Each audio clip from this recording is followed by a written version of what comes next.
بسم الله الرحمن الرحيم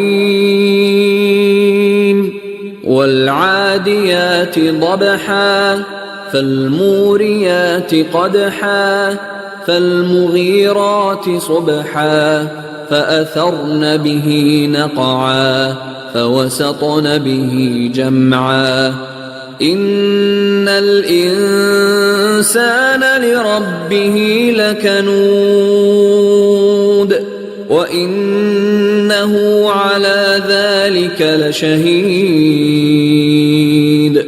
وإنه لحب الخير لشديد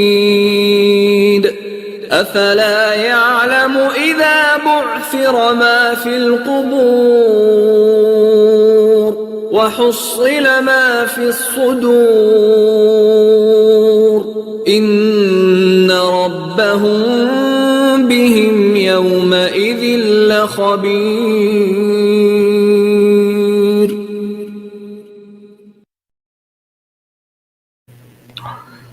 Hey, what's up, everybody? What's happening? Let me move these. All right, let me know if you can hear me. First order of business, let me know if you can hear me so I just won't be talking. Let me know. Aboriginal intelligence. What's up, man? Thank you for coming through super early. Appreciate you. Alhamdulillah. Ike Sessions, happy holy day as well. Lin, what's up? Nikki Love 621. What's up? We good? All right, man. Inshallah, we can have us a beautiful uninterrupted broadcast today. Make sure y'all click that like button.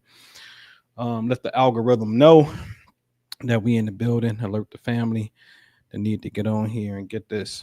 Man, what do I even start, man? First, I would absolutely have to say, Bismillah ar-Rahman ar-Rahim. Man, this deserves a Fatiha. So, Bismillah ar-Rahman ar-Rahim. Alhamdulillah Rabbil Alameen ar-Rahman ar-Rahim. Maliki Yawmiddin. Iyyaka na'budu wa iyyaka nasta'in. Ihdina siratal mustaqim. Siratal ladina an'amta alayhim ghayril maghdubi alayhim waladdallin. Ameen. It's Friday.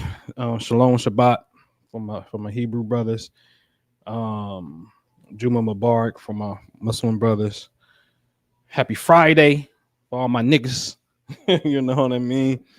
7-day Avengers Adventists that's in the, in their school.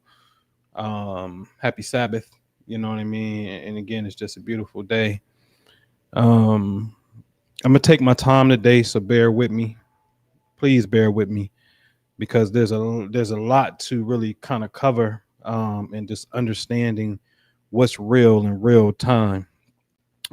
Given this Friday and whatnot, again, to backtrack, I talked about how the importance of Ali to the Prophet, peace be upon them both, who he was, and how it was a thing for the Umayyad dynasty after the death of Ali to publicly shame him. He was dead, but they publicly going in on him while he's dead. All right, for almost 100 years and whatnot, every Friday doing the khutbah and whatnot. So what I like to do is venerate Ali, because if you study Ali closely, he'd be the closest person to the Prophet in character. Even the Prophet's wife, Salma, said that in character, its likeness, and even understanding the Quran for sure and whatnot. And so with me, man, I just do my little Alhamdulillah Ali. Alhamdulillah Ali, man, for real. Alhamdulillah Ali. Major lion. You know what I mean? When I say lion, I'm talking about the animal lion. Of the arts, the mystic arts that got concealed. There's a lot of spiritual schools, Kabbalah, Zohar. A lot of them talk about how information had to be concealed because you lived in a time where you had the Orthodox was the political power, right?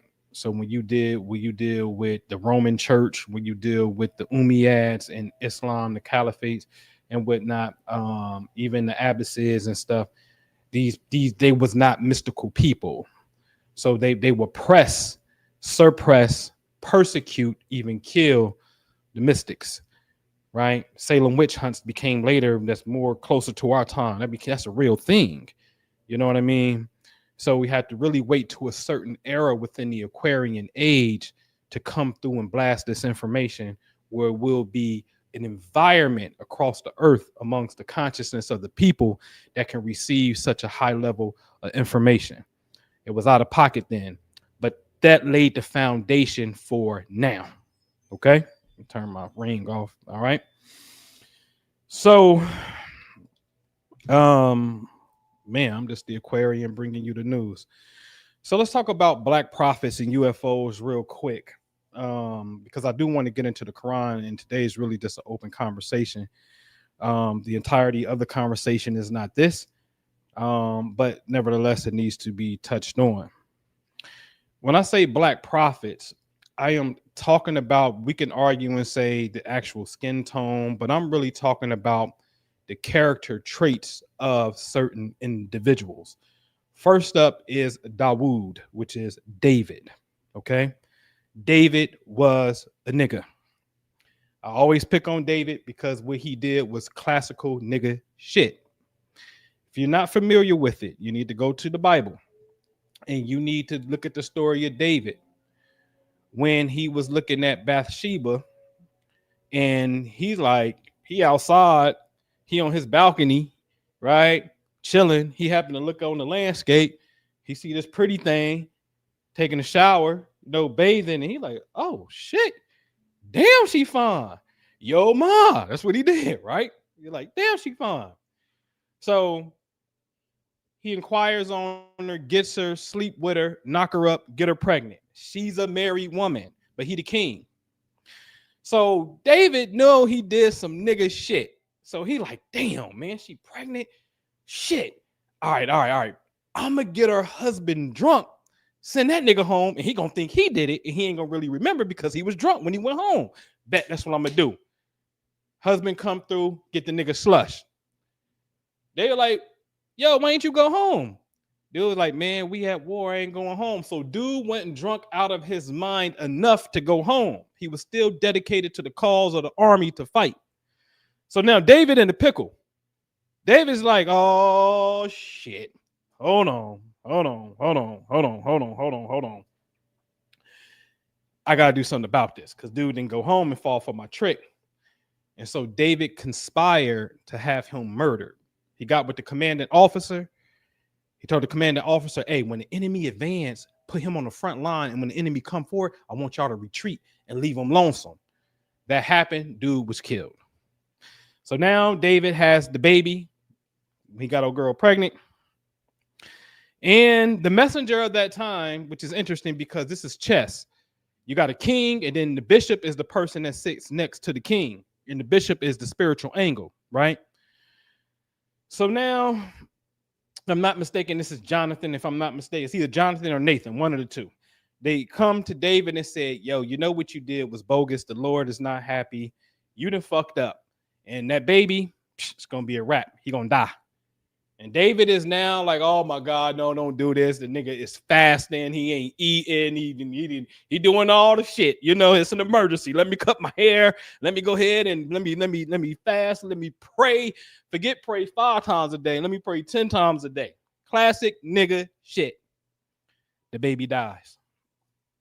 That was his punishment. But the Lord is ever merciful, because what I always found really peculiar about the mercy of God is the very next story is, the very next pregnancy with David and Bathsheba is Suleiman, which when I'm in Arabic and Hebrews, the Suleiman energy comes on me strongly. You know, he becomes the wisest king. And I said, damn, you did all that, even though this nigga got old girl and had her husband killed? Yeah, but he paid for it with this baby. Now it's all good. I'm like, damn, God, you merciful. That's beautiful. If we just look at the context. So David was a nigga. Let's move to my man Judah, the Lion of Judah, Leo, that everybody wants to come from the tribe of Judah. Judah was buying kitty cat. Go look into the story. If memory serves me correctly, that may be Genesis 31. Go look into the story of Judah and Tamar. Tamar tricks him and dresses like a prostitute because Judah was supposed to give her something dealing with the birthright of one of his sons that she was going to be married to, and didn't. And so she tricked him as a prostitute on the side of the road. Now, homeboy going out of town, Judah riding with his crew out of town. He see a little hoe on the side of the road, and he like, oh shit. Damn, hold on, pull over, nigga, pull over. Roll down the path. You know, it's a nigga on the passenger side that's talking to shit all the time, right? Right? For the passenger side, best friend hollering at me. So Judah, you know, he was coming off like a scrub, but he really was the king. So he rolled down the passenger window. He like, yo, what's up? How much? And she like, yeah, this what's up. Meet me at the spot. Cool. So he goes and knocks her up. She leaves and she going about her business, but she ended up getting arrested. And they like, yeah, you a hoe. You can't be prostituting around here. And she like, yeah, well, if I'm a hoe, then this thing that I got, which was a signet, which was like a ring of his, because when she slept with the nigga and the nigga bust one and he fell asleep, just like a nigga, he busted a nut and he fell asleep. She took like his ring, and then she got ghost. She gets arrested. And then she like, well, if I'm in trouble, then tell this to the man who this belonged to. And they looking at the seal, and they yell, yo, Judah, yo, we arrested this hoe and she got your ring. And he like, oh shit, man. Fuck. That's Tamar. Let her go, man. Huh? So that is classical nigga stuff. All right.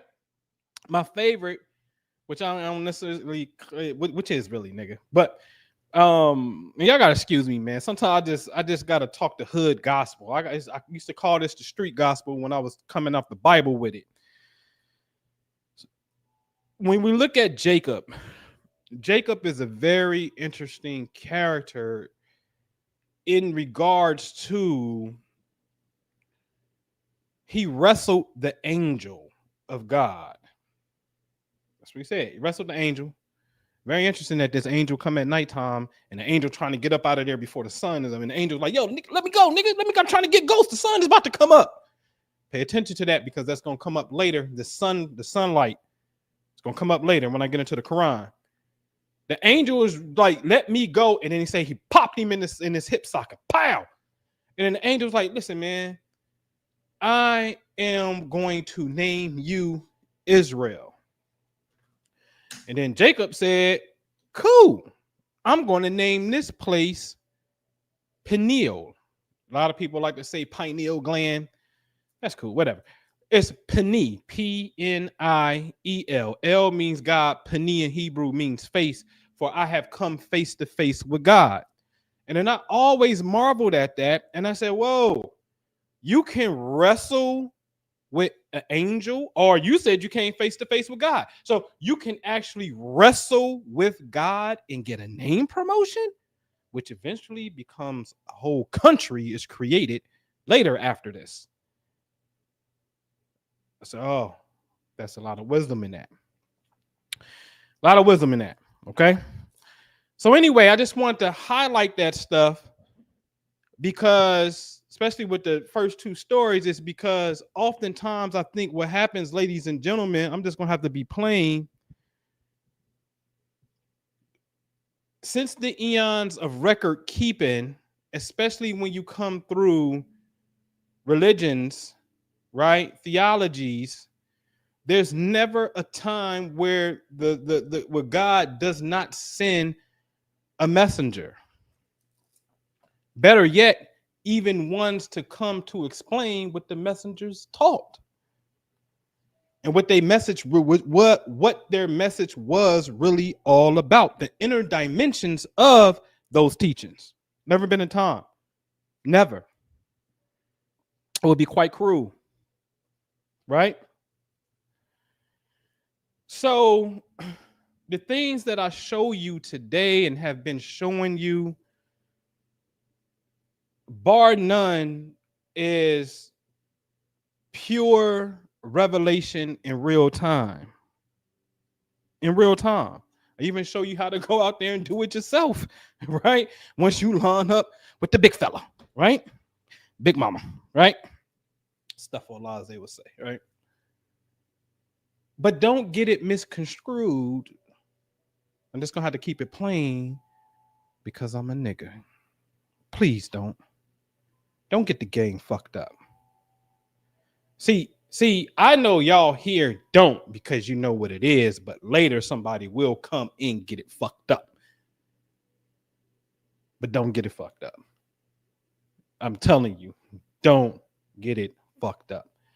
And when I say that, even within not disciplining yourself to really extract the formula, to apply it so you can make advancements is what I really mean. I don't care what a person think on the surface because I already understand what the school is going to be. You understand? I got a quote from, and I get to it. It's later. I'll get to it and whatnot. But don't get the game messed up. All right. All right. So first, where I want to go. So I got that. I think I want to go into the Quran real quick and deal with serious. So let me do that. Let me show you that. Where is that? Screen share, word for word. Boop. There we go.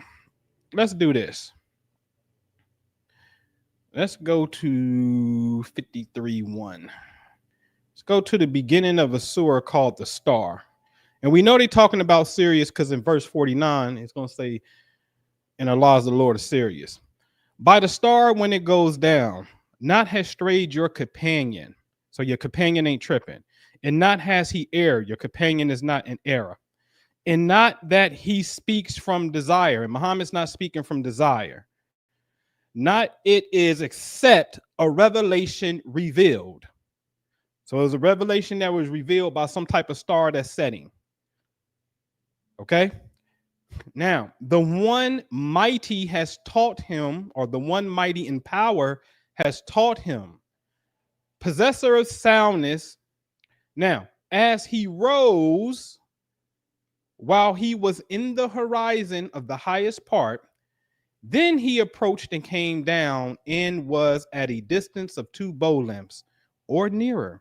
So he revealed to his slave, meaning servant, what was revealed. There was no lie of the heart, what it saw. Okay, so something's going on. You see something here. Then will you dispute with him about what he saw? And certainly he saw him in another descent moving down. Near the low tree in the utmost boundary, near it is the garden of the abode. When covered in the low tree, what covers not? The sight has swerved, nor has it transgressed. We can end right there because it ain't going nowhere. Okay. So here in Surah 53, hope y'all was able to see that. Here in Surah 53, there is a vision of a star that is setting, and then a vision of some sort. And the Quran is warning you that the prophet is not tripping on what he saw. His sight wasn't bugging. He's not saying this shit just to be saying it, nor was his heart in the wrong place when he said this, or when he seen this, rather. Y'all seen this, okay? The other only place that tries to elaborate on this is in chapter 81.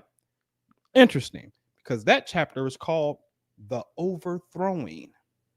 So I'm going to make it plain.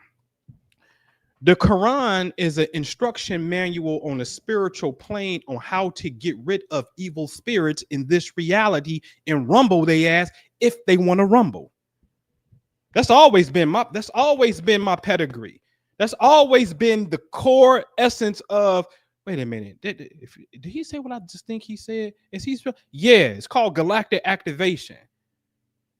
If you want to handle the evil spirits, i.e. in a person, then it's ball game. I don't think the Quran shows you how to do this. But you got to know what you're looking at. Most people know not, and I'm kind of glad most people know not, okay? Now, hold on. Let's go to Surah 81. So let me come back to share screen. Let's go over here to the tab. Boom. Yes. Now, trust me when I tell you, if you go to 5349, it will say Allah is the Lord of Sirius. Now let's go to 81. The overthrow. It may start around here. Let me see where I want to start this at. I think I want to start at 12.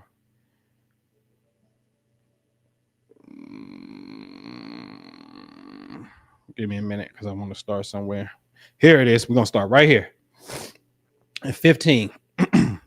But nay, I swear by the retreating planets, those that run and disappear, in the night when it departs, in the dawn when it breathes.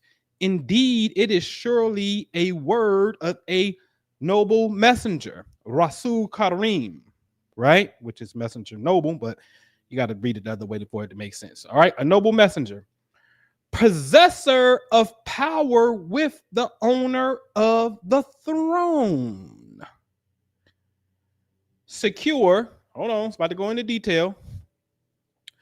One to be obeyed. So the noble messenger, the Rasul Karim or Karim Rasul, is to be obeyed and trustworthy, and not is your companion crazy. It says, and not your companions mad.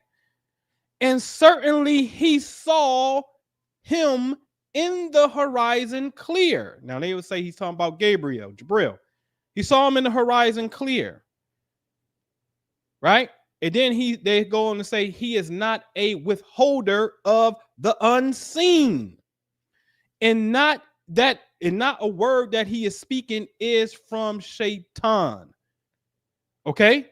So now here it is. They talk about what he saw in the horizon again.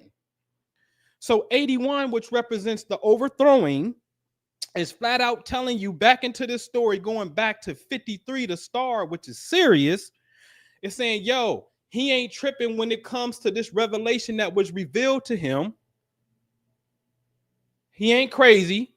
His heart is good, right? That ain't lying, right? That's what it says. Okay, he's trustworthy. Listen to him, right?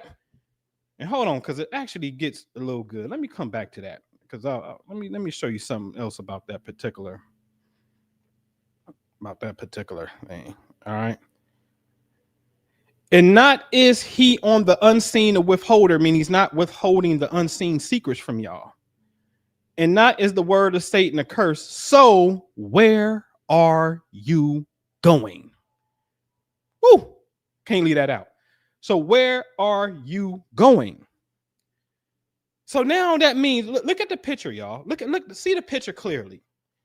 He sees a star setting. Some type of interaction and vision is happening. Got to tell the people he ain't tripping, he ain't crazy. His heart is in a good space. He's trustworthy, good heart. Listen to this dude. He ain't speaking of the devil. So where you going? Why are you trying to lead him? Where you going? Interesting. So just bookmark that, okay? Bookmark that. Bookmark it. Because if you really understood what's taking place in Surah 53, I don't know if they're ready for this. I don't know if the Orthodox ain't ready for this. They're not even talking about the prophet. Yeah, let me put that on record. All right. So let's come here. And get into some work. So bear with me because I got to show y'all some work. Okay. So I'm going to blow this up. I'm going to blow it all the way up. How I'm going to do this? Let's go ahead and blow it all the way up. This is in the Bible. I show wonders in the sky above and signs on the earth beneath, blood, fire, and billows of smoke. And he rendered the sun and the moon as calculation devices. This is in the Quran. We are supposed to be using the sun and moon as calculation devices. Not just solely somebody telling you when the new year is and when to practice Hajj and things of that nature. No, you're supposed to calculate every faction of your life. Technically, I can skip this. Now, I'm going to go back. And I'm going to go to the second one, the second paragraph.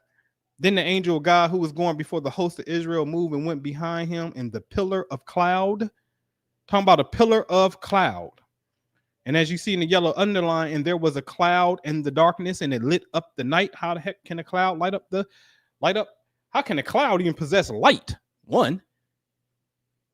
So then I asked the question, well, is this the pillar of smoke that lit up the night, the pillar of cloud? It's your Milky Way galaxy. Roll with me because we're going to get into some work. I'm going to restamp all of the work just from 2024 up to 2025 as of yesterday. Y'all hear me? I am going to show and prove the existence of God just from last year and yesterday. And I can go back into old files and get some stuff that's years ago, but it's over a decade old and I don't feel like going to do it. And plus I made a promise that I can't show it, that I won't show it because they said I shouldn't show it. But here, this was in the Inca in South America, Milky Way galaxy, same thing in Egypt. You had it here. You had it in Egypt. Okay, this is a universal thing.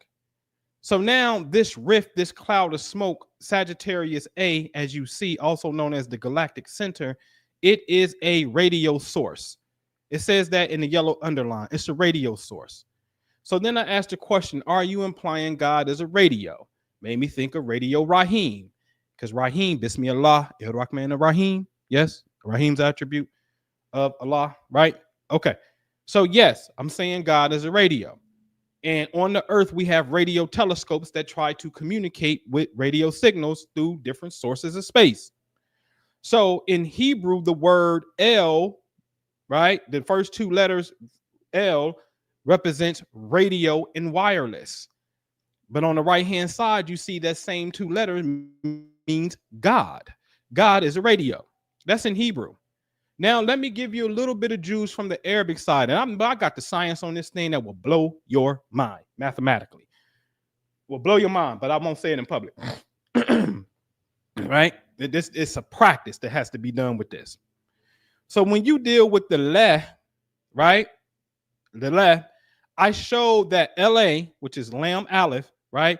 The leh literally means wireless radio, radio broadcasting, radio message. Yes.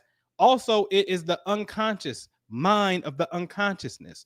Another word will be called the negative void or the feminine aspect of dark space. Okay. But it means radio. So you got to get in contact via radio. Okay. Now, if you understand how wavelengths work, which is all of existence is some form of energy, which is a wavelength at the core, the beginning of the wavelength is called what? Radio waves. Hence, they're longer, or what we call a lower vibration. And we say red, orange, yellow are the lower, while blue, green, violet are the higher, meaning it goes faster. The waves get shorter. So in the beginning was the word, because when you understand the energy or frequency of waves, they start off, or the long waves, right, before it vibrates faster, is in radio format. So you think it's a coincidence that the word radio, L, in the beginning, the first two letters represents God. Then they come back and tell you in the beginning was the word, and the word was with God, and the word was God. It's talking about a spectrum of energy, or i.e. consciousness. I like consciousness better. So this is 2024, July 4th. In the Patreon on green, telling you 7/18/8. Mark your calendar. I'm show you something real quick. Mark your calendar. Yes? Okay. So when I go outside on July 18th, what happened? I met with the pillar of cloud. Wait a minute. The whole sky is clear. Why is there a pillar of cloud or a pillar of smoke at 10:30 when I said we're going to go on 7/18/11 p.m. because I'm going out before everyone to open up the way? Yes. So therefore, the very thing that we're concentrating on, God Almighty, go ahead and say, what a coincidence. We're going to put a pillar of cloud in front of you, buddy. But again, this is for you to know. I call this work the Kavod Elohim, meaning the glory of God. In Arabic, we would say Subhanallah, right? All right. So on 718, where's the moon? The moon is right here in this region of space where you see the pillar of cloud. Yes, in front of the bow of the scorpion. Yes, or I'm sorry, Sag, above the tail of the scorpion. You with me? Okay. Now, what happened that day, though? Another immediate mass black hole discovered at the center of our galaxy. Wait a minute. The Quran says, verily in the heavens and the earth are signs for the believers. This is what the Quran says. The Quran says this. Verily in the heavens and the earth are signs for the believers. Yes? Then on July 29th in the Patreon, I come back and say, hey, we're going to do a Jupiter red eye activation on 8/27. That's when we're going to do it. So I posted a whole month prior. Yes? Okay, so on 8/27, what's happening? Within this green, this green band or green row, you see a band of light. This is the other side of the Milky Way galaxy. It's not as bright as the opposite side. The other side is Scorpio. What's opposite Scorpio? Taurus. So that band of light runs through there. What's opposite Gemini? Opposite Sagittarius. Gemini. Yes. And so you see the band of light within that green bar, but Jupiter's on this particular side here, right? Right. So then what happened on the very next day after you do that? Astronomers discovered new odd radio circle near the center of the galaxy. Wait a minute. Ain't that where we had focus at? Yes. The ring itself is only seen at what? Radio wavelengths. Didn't I say God's radio? Yes. The new ORC, however, just 6 degrees above the plane of our galaxy, slap bang in the Milky Way as presented on the sky. Furthermore, appears from our point of view to be quite close to the galactic center. Long story short, the galaxy is what? 26,000 light years away. Keep that in mind. Now, what happened on 10/10? We went in when was so a month or so later, what happened? Jupiter's great red spot is being squeezed and nobody knows why. Wait a minute. Hold on, sir. On 8/27, you do a Jupiter red eye activation. The next day, a new radio source emits from the area space y'all was dealing on. Yes. Yes. And then let's just say a little over a month, Jupiter's great red spot is squeezed and nobody knows why. So then on 9/11, we posted this on the Patreon that on 9/11 at 9/11, we just gonna put a peace symbol on the moon. Yeah. Well, look what happened on 9/13. Russia always open to Ukraine peace talk. Putin tell China rather.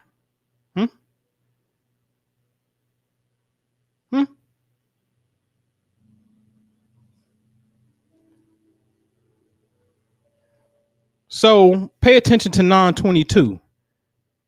That's spring equinox.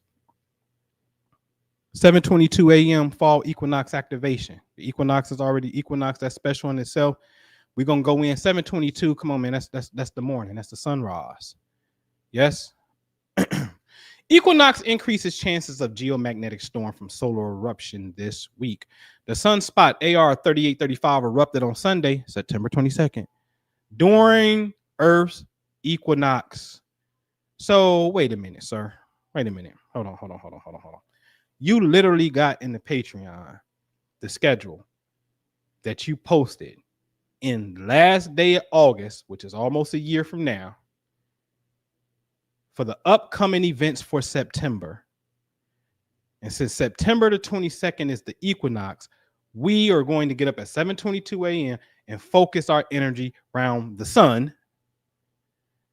And then a story breaks the same day and say, hey, Sunday, September 22nd, there was a sunspot that erupted. Are you paying attention to this? But see, I'm going to show you, remind me to show you that surah that you heard on in the beginning of this show that comes on the intro, Adiyat. I'll show you what that's about and how the Quran knows. So then on 9/25/2024, we said 6:30 Eastern, we're going to go in and do a serious dog star activation. That's what it says. Now, right? So 6:30 a.m. is going to kick it off. Everybody else follow suit. But that means we all going to be doing it at the same time, but of course your time zone is different, but we all going to be locked in at the same time. So it starts at 6:30 Eastern. Well, look what happened at 6:34 with posted. Just minutes later, the Shiba prototype dog meme has increased 50 times in one day. And Ethereum, which is ether, which is the communicating substance of the cosmos, is experiencing a 100 dogs barking trend. At 6:34. I said 6:30 be outside. And if you know me, serious dogs are. What did I tell you to do? Blow a silent dog whistle, and wolves are howling at the moon. When you blow a dog whistle, do not the dogs bark and wolves howl? 4 minutes later, they're talking about 100 dogs are barking on the Ethernet. This is the real Ethernet. Is your conscious thoughts permeating space? This is why I don't want to be hearing shit about white supremacy. Ever. Some nut ass shit. So now I'll take you back previous years to show you how consistent this is.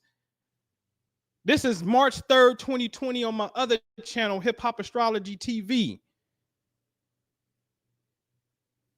March 3rd, 2020, I said, listen, man, y'all gonna see serious, man, howl at the moon.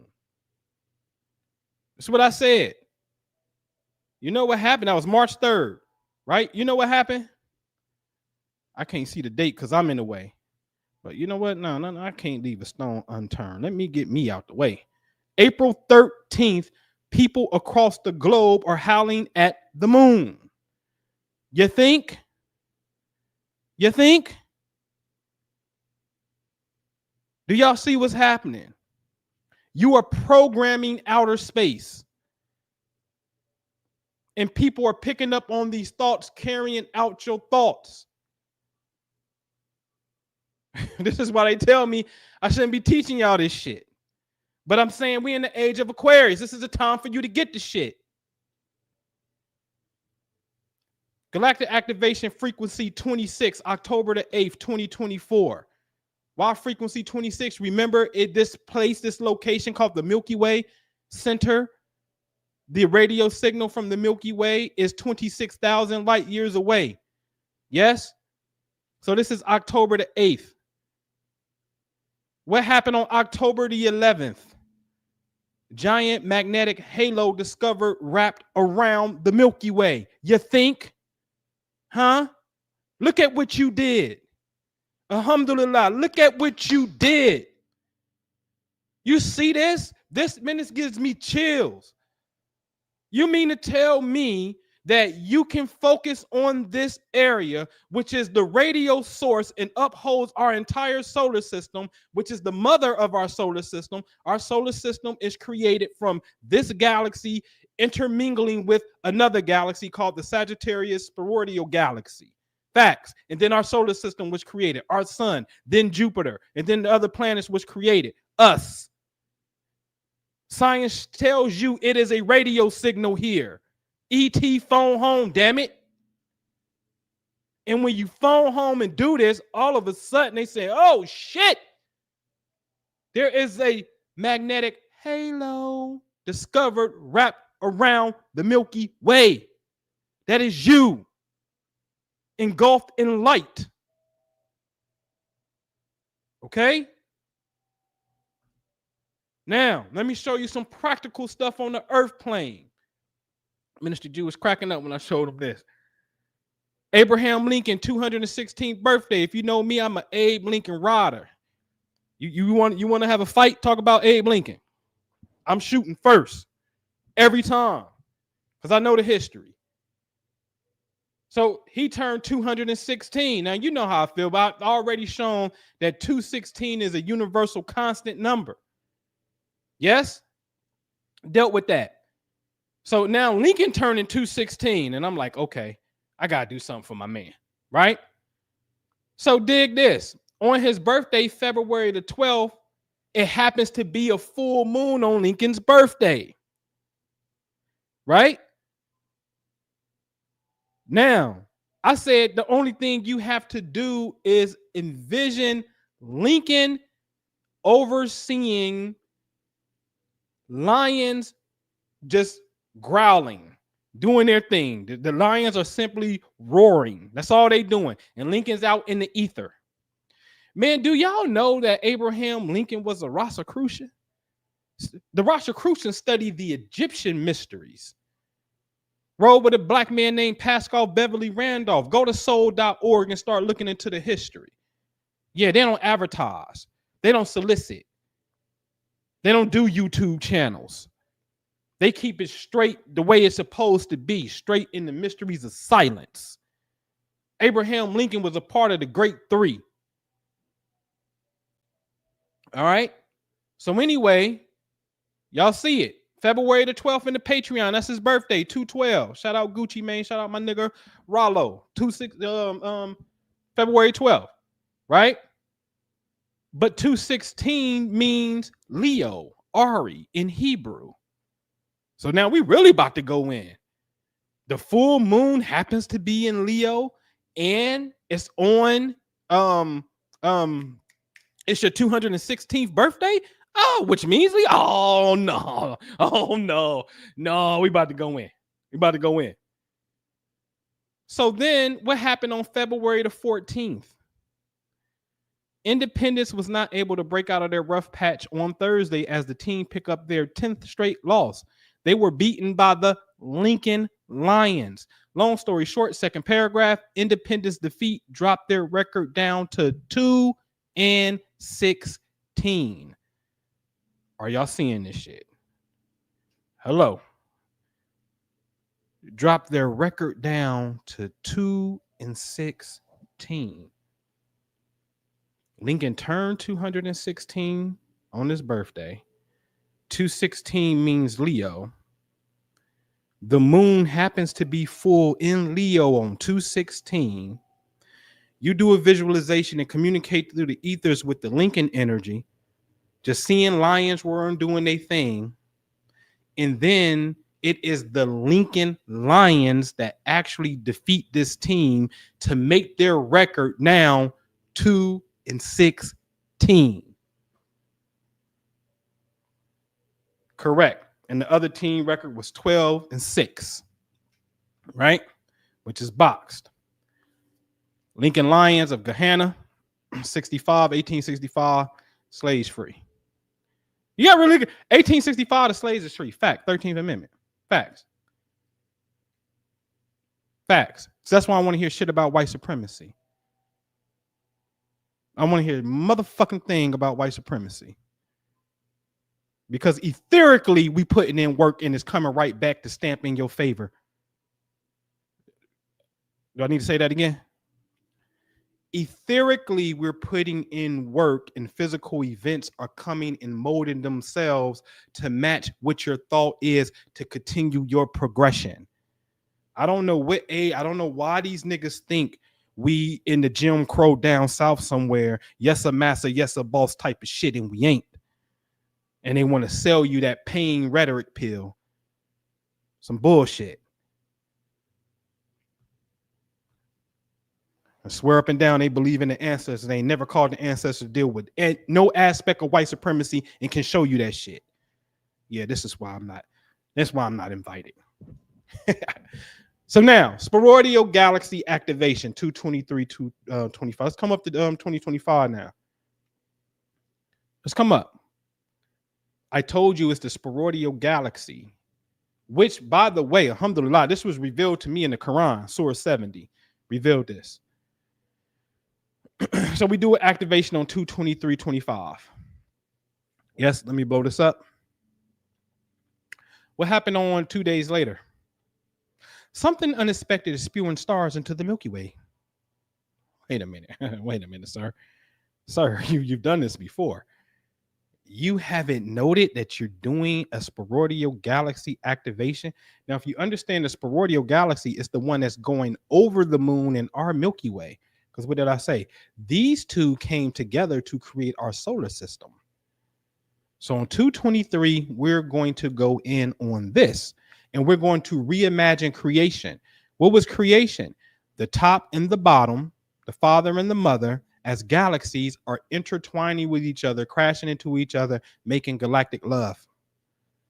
We're going to revisualize this when the moon is here. Okay? So then 2 days later, something unexpected is spewing stars into the Milky Way. Yeah, it's your thoughts. Science ain't caught up to that shit yet. So now we come to the spring equinox galactic center activation. Yes. And let me get me out of the way so I can see what's going on here. What I got at the bottom. All right. So spring equinox. Oh, where's the moon at? The moon happens to be at the galactic center on the spring equinox. Okay. All right. Now, what happened just days later? Giant space tornadoes discovered raging in Milky Way's turbulent heart. Wow. So you didn't create it auras, you didn't create it that radio signals, new black holes, space tornadoes. Moving on. So I did a video on the real Khalifa in Islam on February the 28th. To be a Khalifa, you absolutely have to all of the Islamic leadership titles are tied into cosmic phenomena. I showed that before. So in that video, I start talking about Las Vegas, 36 degrees north latitude. I talked about Las Vegas, and this is what you have to understand. So let me come and see you when I say this. Where's my thing at, man? That thing got to move back. This is what I got to say about this, because this was a revelation that was revealed to me. I know that Vega sits opposite Sirius. Sirius is, which I'm going to prove, I'm going to show y'all some shit that just happened yesterday. Sirius, I show historically, that's us. That's Egypt, that's the Dogon, that's us. When you take it to the Galactic Federation of Light, in that community, they tell you that the Syrian beings are advanced beings that help seed this reality. They corroborate the Dogon story. And they also tell you that the communication that comes from the Syrians, as with all these other beings, is basically through waves. It's telepathy. They ain't gonna materialize like that.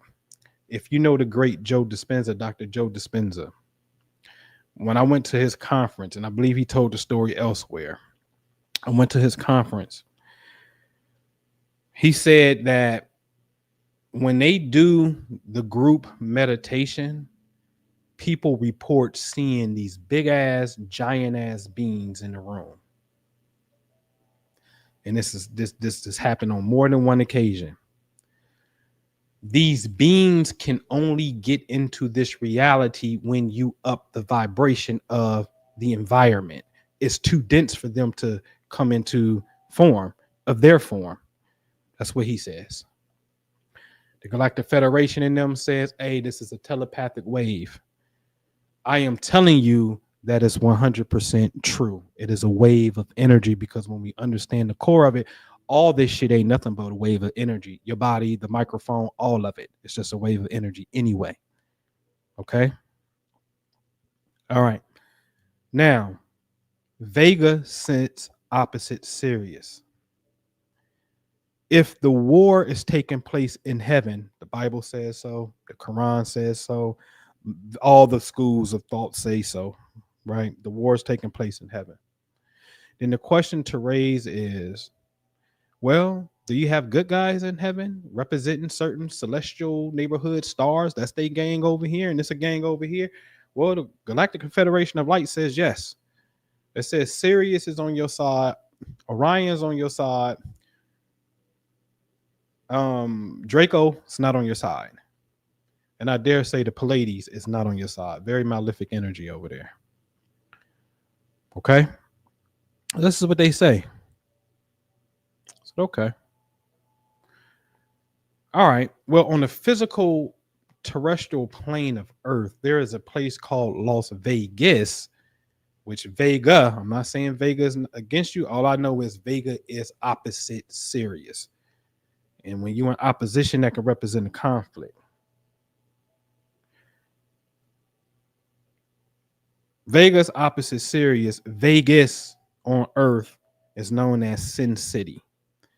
What goes on in Vegas stays in Vegas. You can come to Vegas and do your fuck shit. You can kill Tupac in Vegas. You can just do all kind of shit in Vegas. Okay. So it's known for this. It brags about it. It's like the devil's playground here, Sin City, hence his name. And I said, well, that's very intriguing because it happens to be a chapter in the Quran, chapter 36, called Yasin. Now, of course, that sin doesn't mean what this sin means, because sin is just a letter, look like the letter S. But nevertheless, phonetically, acoustically, it's the same thing, Yasin 36. And I said, wait a minute, hold on. So then the revelation said, because when I do this, it's because I hear God, right? It's a telepathic instruction that come in on the right side. Says, well, you know about the earth. Size up the 36 parallel and figure out what the riddle is. I said, okay, I'll do that, sir.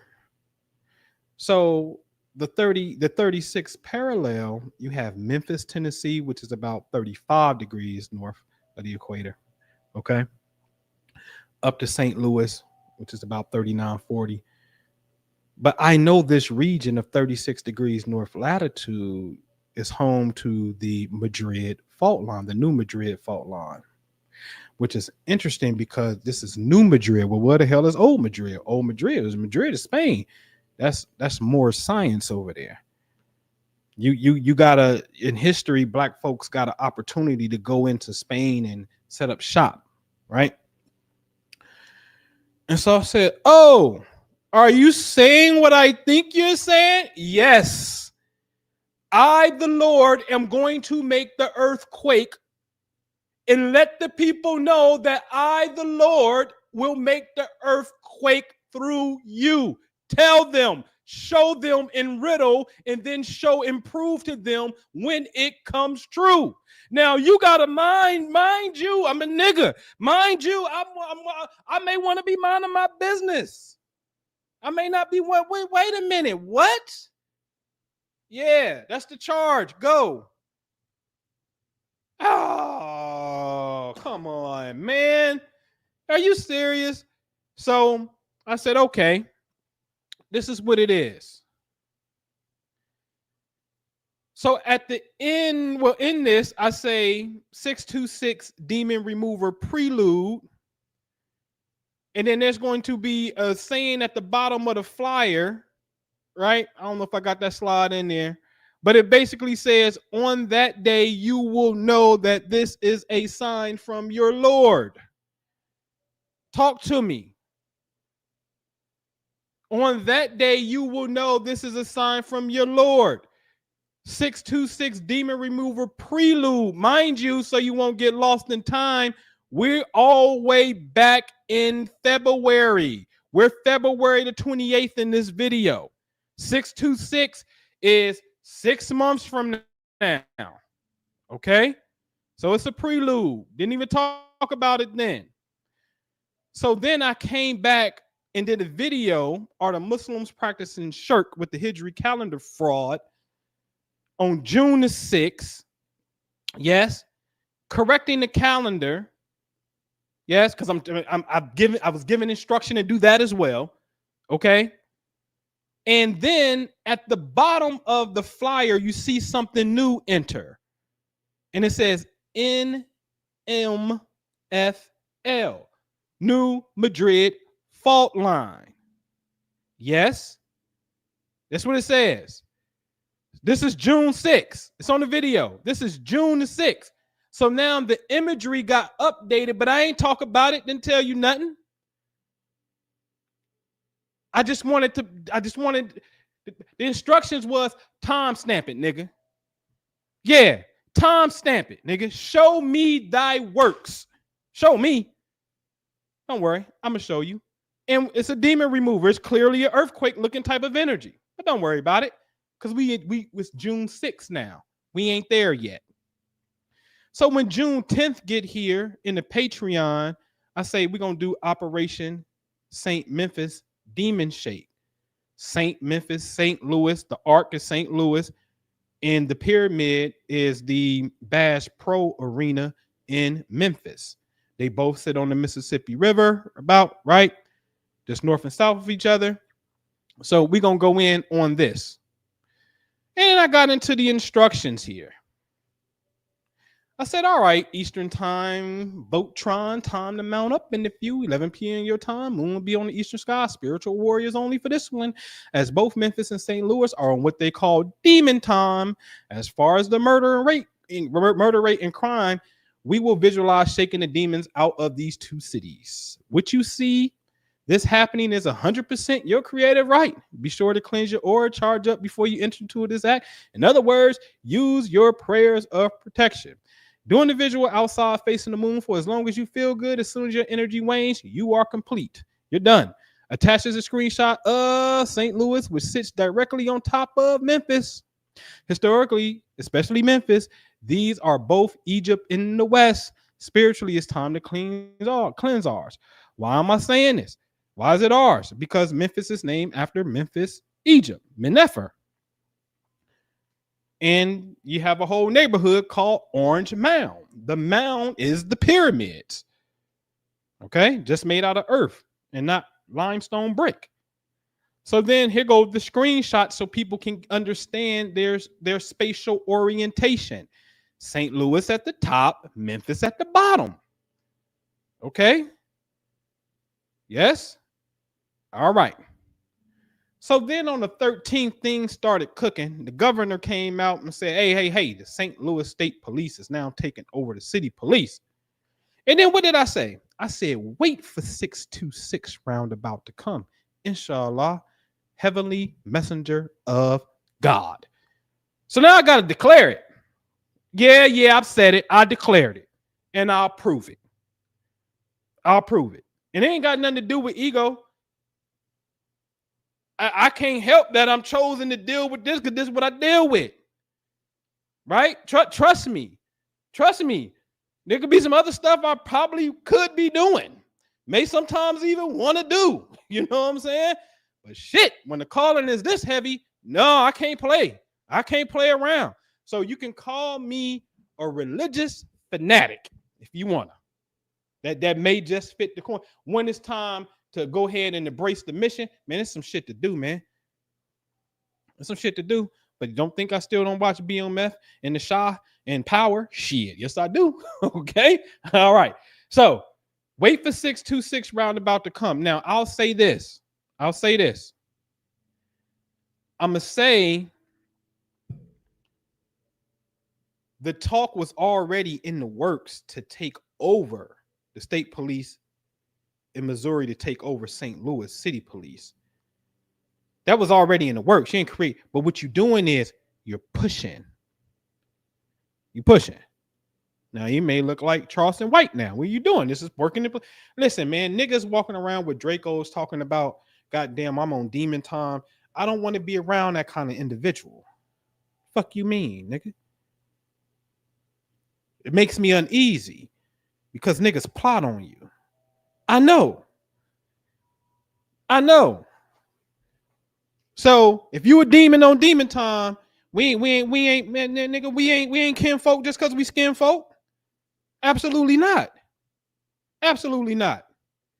So anyway, then June 25th gets here, one day before 26th. The Attorney General filed suit to remove the St. Louis sheriff. Yes? So we ain't gonna stay here too long. State police is getting taken over on one level.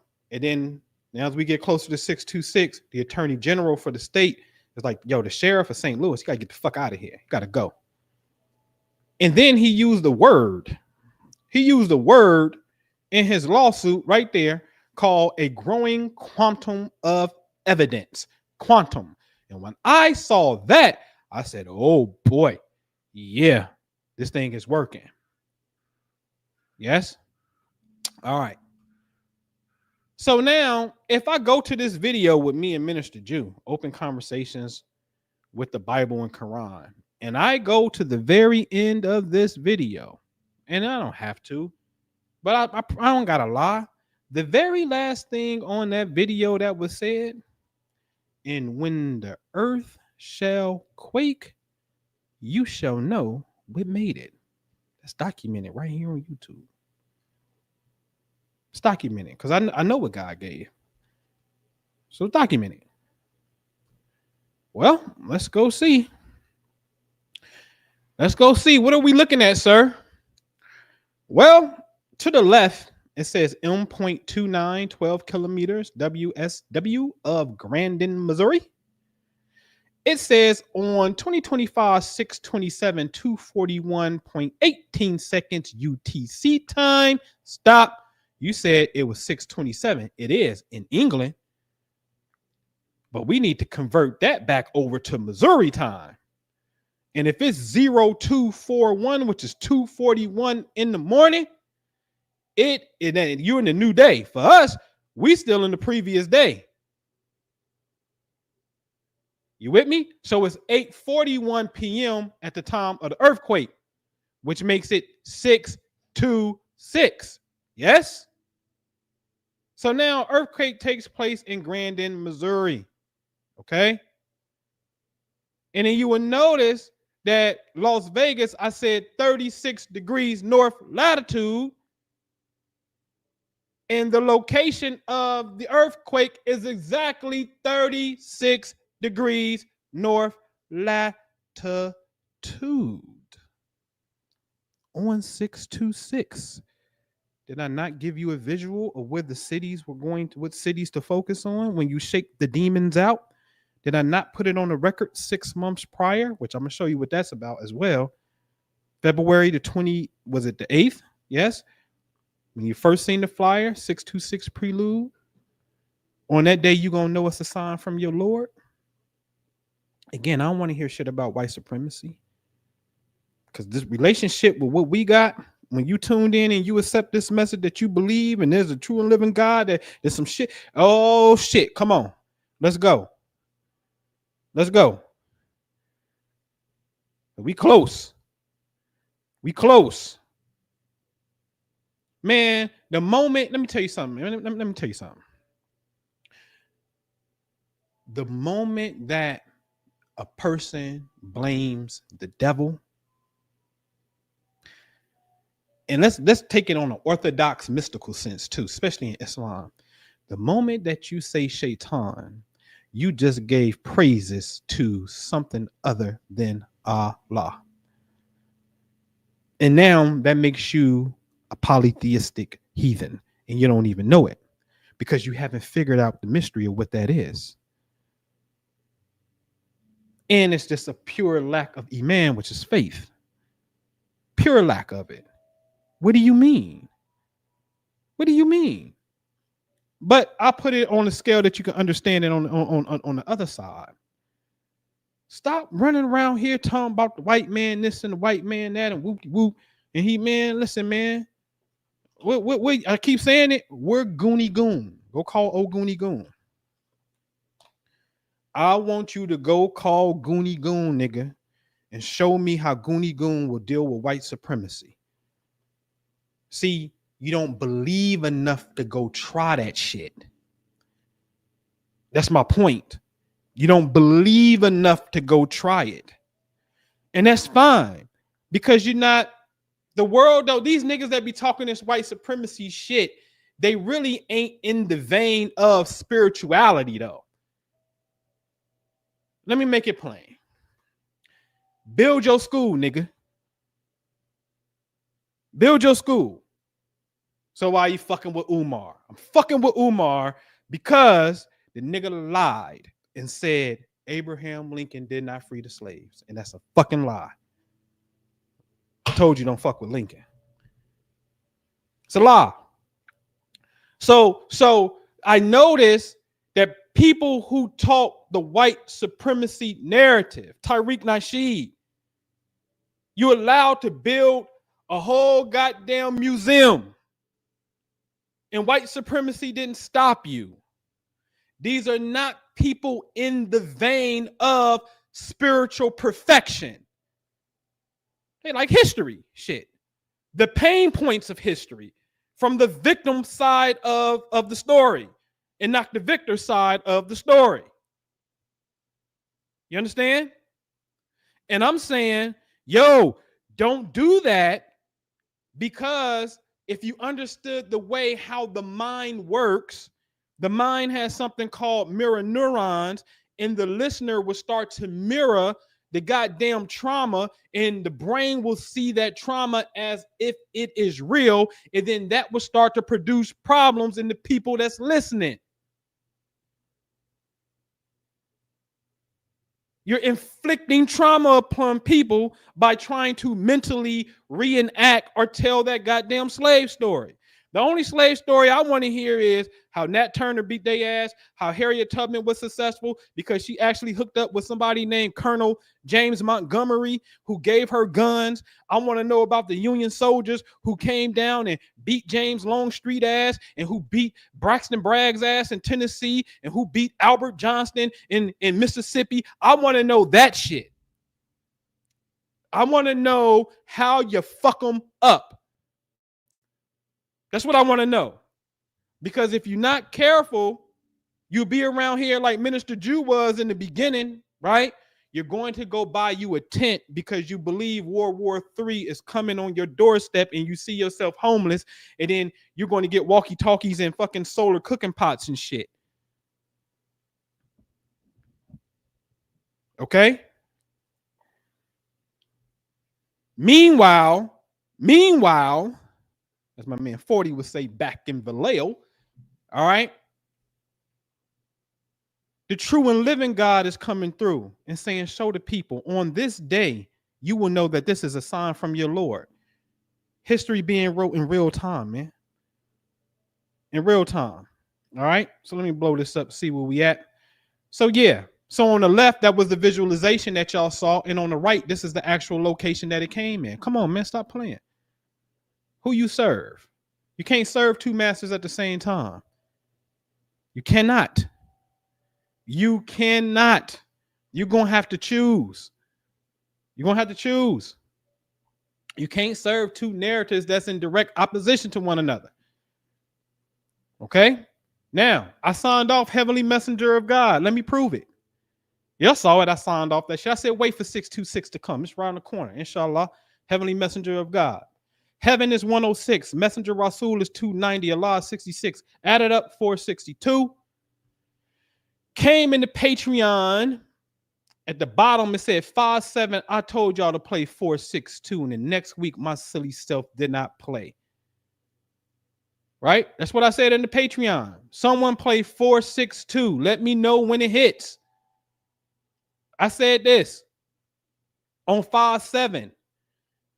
And then on 5-15, the very next week in my reality box, because Arabic, you go from right to left. Yes. 462. Heavenly Messenger of Allah.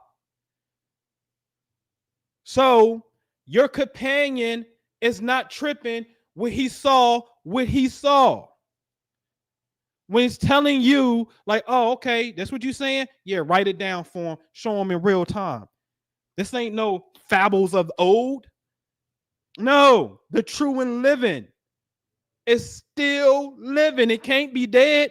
It can't be disconnected, because all that exists is but Allah, if you know what it is. It, who, what? Jen, want to go there too? We can go there too. If you know, then you know. If you don't, sit back and take notes.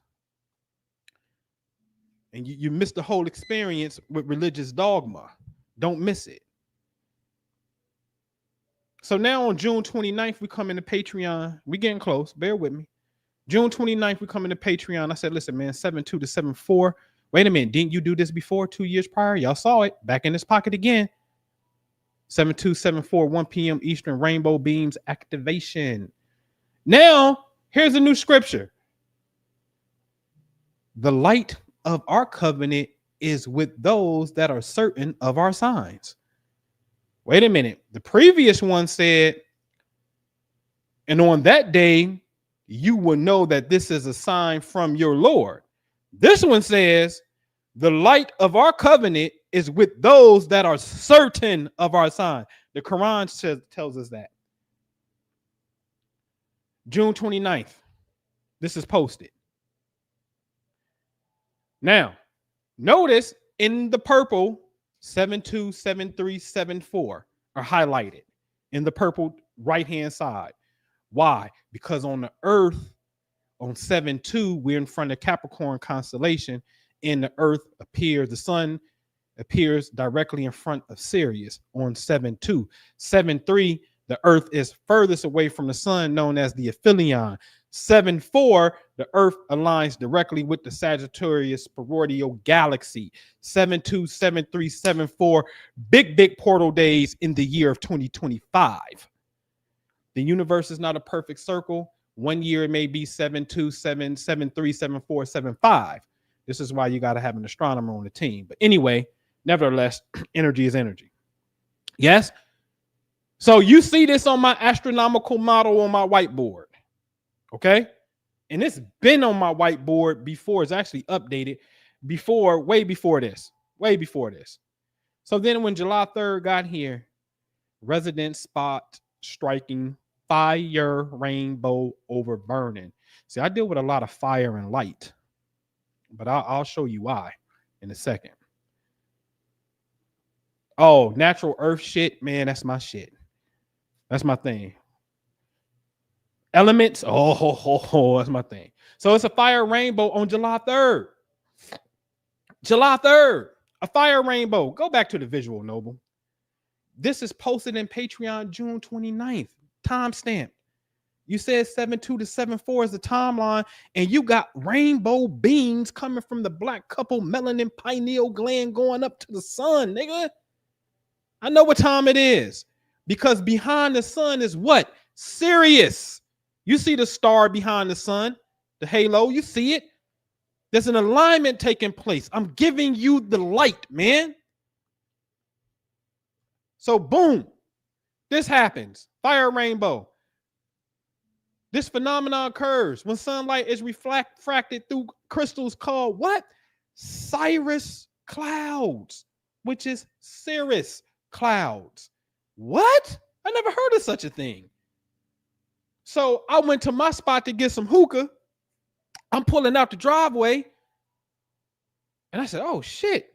Little evening rainbow in the cloud. Alhamdulillah. I said, man, these niggas ain't gonna believe me. Oh, let me go back and look at my pictures. Look at the timeline on my pictures. Friday, July 4th, 2025, 8:16 p.m. Didn't the earthquake happen at 8 something? That puts Sirius in the same position, but that's cool. It's another conversation. So the very thing that a man saw in the news a day before pops up in my reality as well. On the last day, perfect alignment with the Sporoidal galaxy. I almost see angel wings. So let's go back, Noble. Do you remember February the 23rd when y'all did this activation? Yes, I remember. And do you see on February 23rd, the moon is at the bow of a Sag? Yes, you remember. Hold on, y'all. That's my son. Yo. All right, I sent it to you. All right. Hold on, y'all. Let me send my son this pass. Dude ain't got the app on the phone, and I got the dang on app, so he can get on this transportation. Come on. There we go. All right. So now the bow, the moon is here in front of the bow. We know that this is the galactic center region where that radio signal is coming from. We know this. Okay. All right. Now this is 223. Remember I said 6 months? I'm gonna show you why. Remember that? Now, mind you, remember 228 was the prelude to 626, right? So anyway, 6 months later, well, before I get into that, I'll show you this. This is like, what, 10 days ago. In the Patreon, we do radio transmission activation. 8/5, 11 p.m. Eastern. Full moon is going to be in front of our spot. This is our spot. This is our spot right here. One of our spots. Okay? It's one of our thrones. Okay? Now, the very next day on August the 6th, cloud collision sparks active star formation in the Milky Way. That's why I had this slide right here, because 6 months ago when the moon was here, that was exactly, and now when I say exactly, I mean precisely the instruction that was given. The galaxies, which are clouds, are coming together, because this is the origin of how we got created. So now 6 months later, yes, moon is there. This comes to fruition August the 6th, one day after we just light up this region of space again. Yes? You with me? Okay. Now, again, showing you 8/5. Where's the moon? Exactly right here. Okay? All right. Now, we almost finished. Are we? Nope. I got another presentation to show you. That's how we're going to take our time today. Return of the Dog Star. DMX activation. You know what? Let me tell them they got to go pick him up, because I won't be able to do it. Hold on.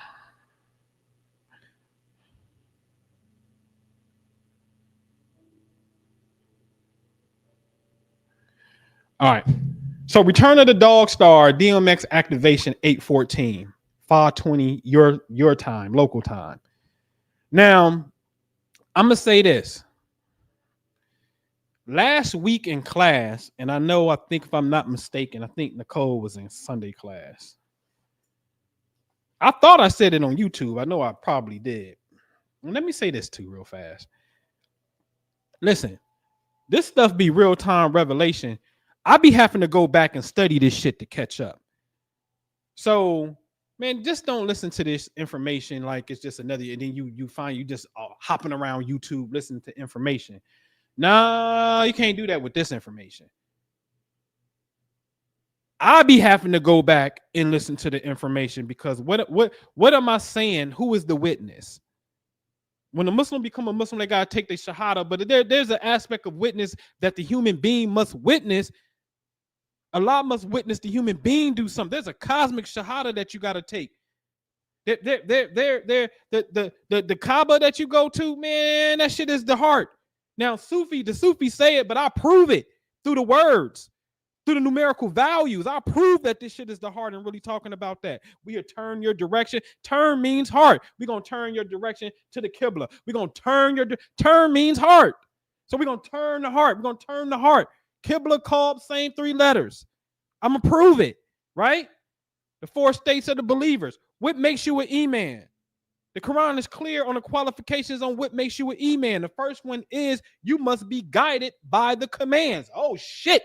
The commands flows through the 7 planets and the 7 heavens and a similar number of earths, i.e. the planets. You gotta fuck with the zodiac. Fucking with the zodiac. You gotta be guided by the zodiac to be an E-man. And they don't talk no astro science and nothing and no masjid. Nothing. So I be having to go back to study this shit to put it into the heart, because majority of this shit is revealed in real time.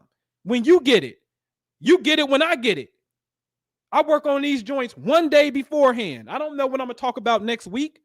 So whatever the Lord gives me. So don't play with this. Discipline yourself to say, you know what? Hold on. Let me put all this shit together here because we're going somewhere with this. Okay? All right. So in class, I said, watch DMX pop up on the news. Man, Nikki, was you in Sunday class? Because I want to say you was in Sunday class and you was there. If last week I said, we're going to do a DMX Dog Star activation and watch DMX pop up on the news. If you heard me say that, put 7 in the chat. When I went to make the flyer, DMX had made the fucking news. And I said, boy, I got to move. When God tell me to go, I got to go. It didn't already happen, but this ain't no big one. His estate is suing Mike Tyson, which I know what that's all about. Listen, let me give you the symbols of this shit. When it comes to symbol literacy and the advent of events, I'm your guy. Now, when it comes to dreams, leave me alone. I don't know, this shit too abstract for me. But physical events, that shit is so easy to put together. Why is DMX estate suing Mike Tyson? It looks like because Mike Tyson, he's playing some music DMX was in to promote his fight with Jake Paul. What is the spirit world trying to say when I ask that question? The spirit world is saying Mike Tyson is an energetic manifestation of the archangel Michael, who beats Satan's ass. The dog is only coming out at the time that, what a coincidence, Sirius, the dog star, is now becoming visible in the morning before the sun comes out. And now DMX, something's going on with Mike. So what is it saying finally? We will use the real ancestral power of Sirius, as Allah is the Lord of Sirius, the Archangel Michael Jabril. We will call up the heavenly host and will fuck Satan up. If they want to be externalized as little niggas with Dracos or reptilian white boys thinking they gonna do some shit, man, don't you know, man? Listen. I'll show you better. I can tell you what's coming. I'm gonna show you right now. Because listen. So on that dog star activation, on 8/14/2025, look to the left, which is the northeast. You're gonna see it look like the sun is about to come up. Yes. And to the right, you see Sirius. So now Sirius is finally visible because the sun looks like it had moved over to the left, so much so that when they both come up in the morning, the sun is not obscuring the view of Sirius. Yes? So Sirius is to the right. Okay? Okay. So then when I post in the Patreon, what did I say? Alignment to the right with Sirius. Look at the bottom inside of the rectangle. Alignment to the right with Sirius. That's what I said.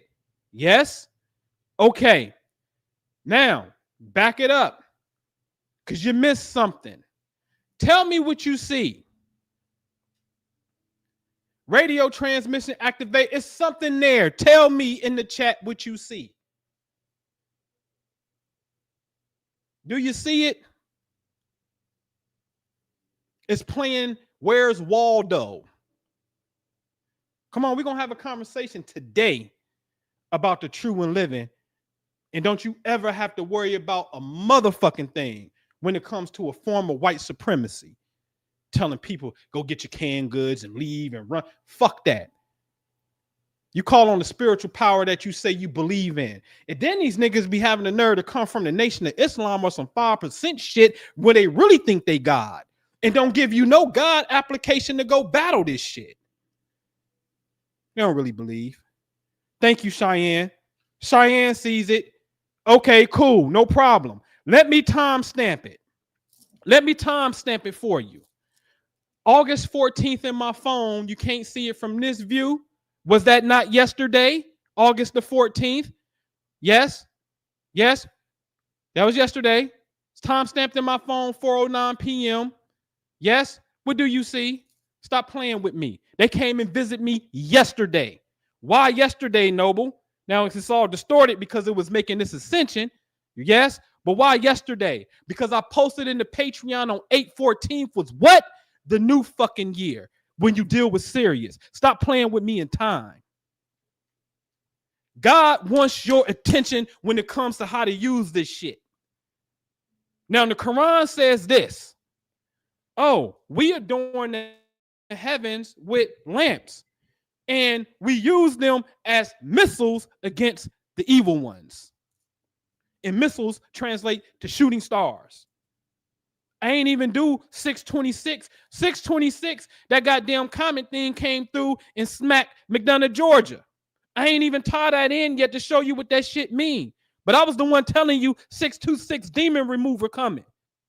And the earth gonna quake. And when the earth quake over there, a goddamn comet came over there. This is high science. High science. High science. See, y'all didn't catch it. Cheyenne caught it. It was there. It was there. 8:14, I'm coming out my garage yesterday and shit. I'm looking up to, yeah, listen, I posted in the Patreon yesterday. I was, man, when my dear brother and beloved Sheikh Sufi, who I had on, he said he be high off zip. Yesterday, I was high as a motherfucker. Excuse my French. Oh, well, I'm talking about, man, I was high. What you mean high? Man, I'm talking about high of zikr, high of remembering, the utterance of the divine names.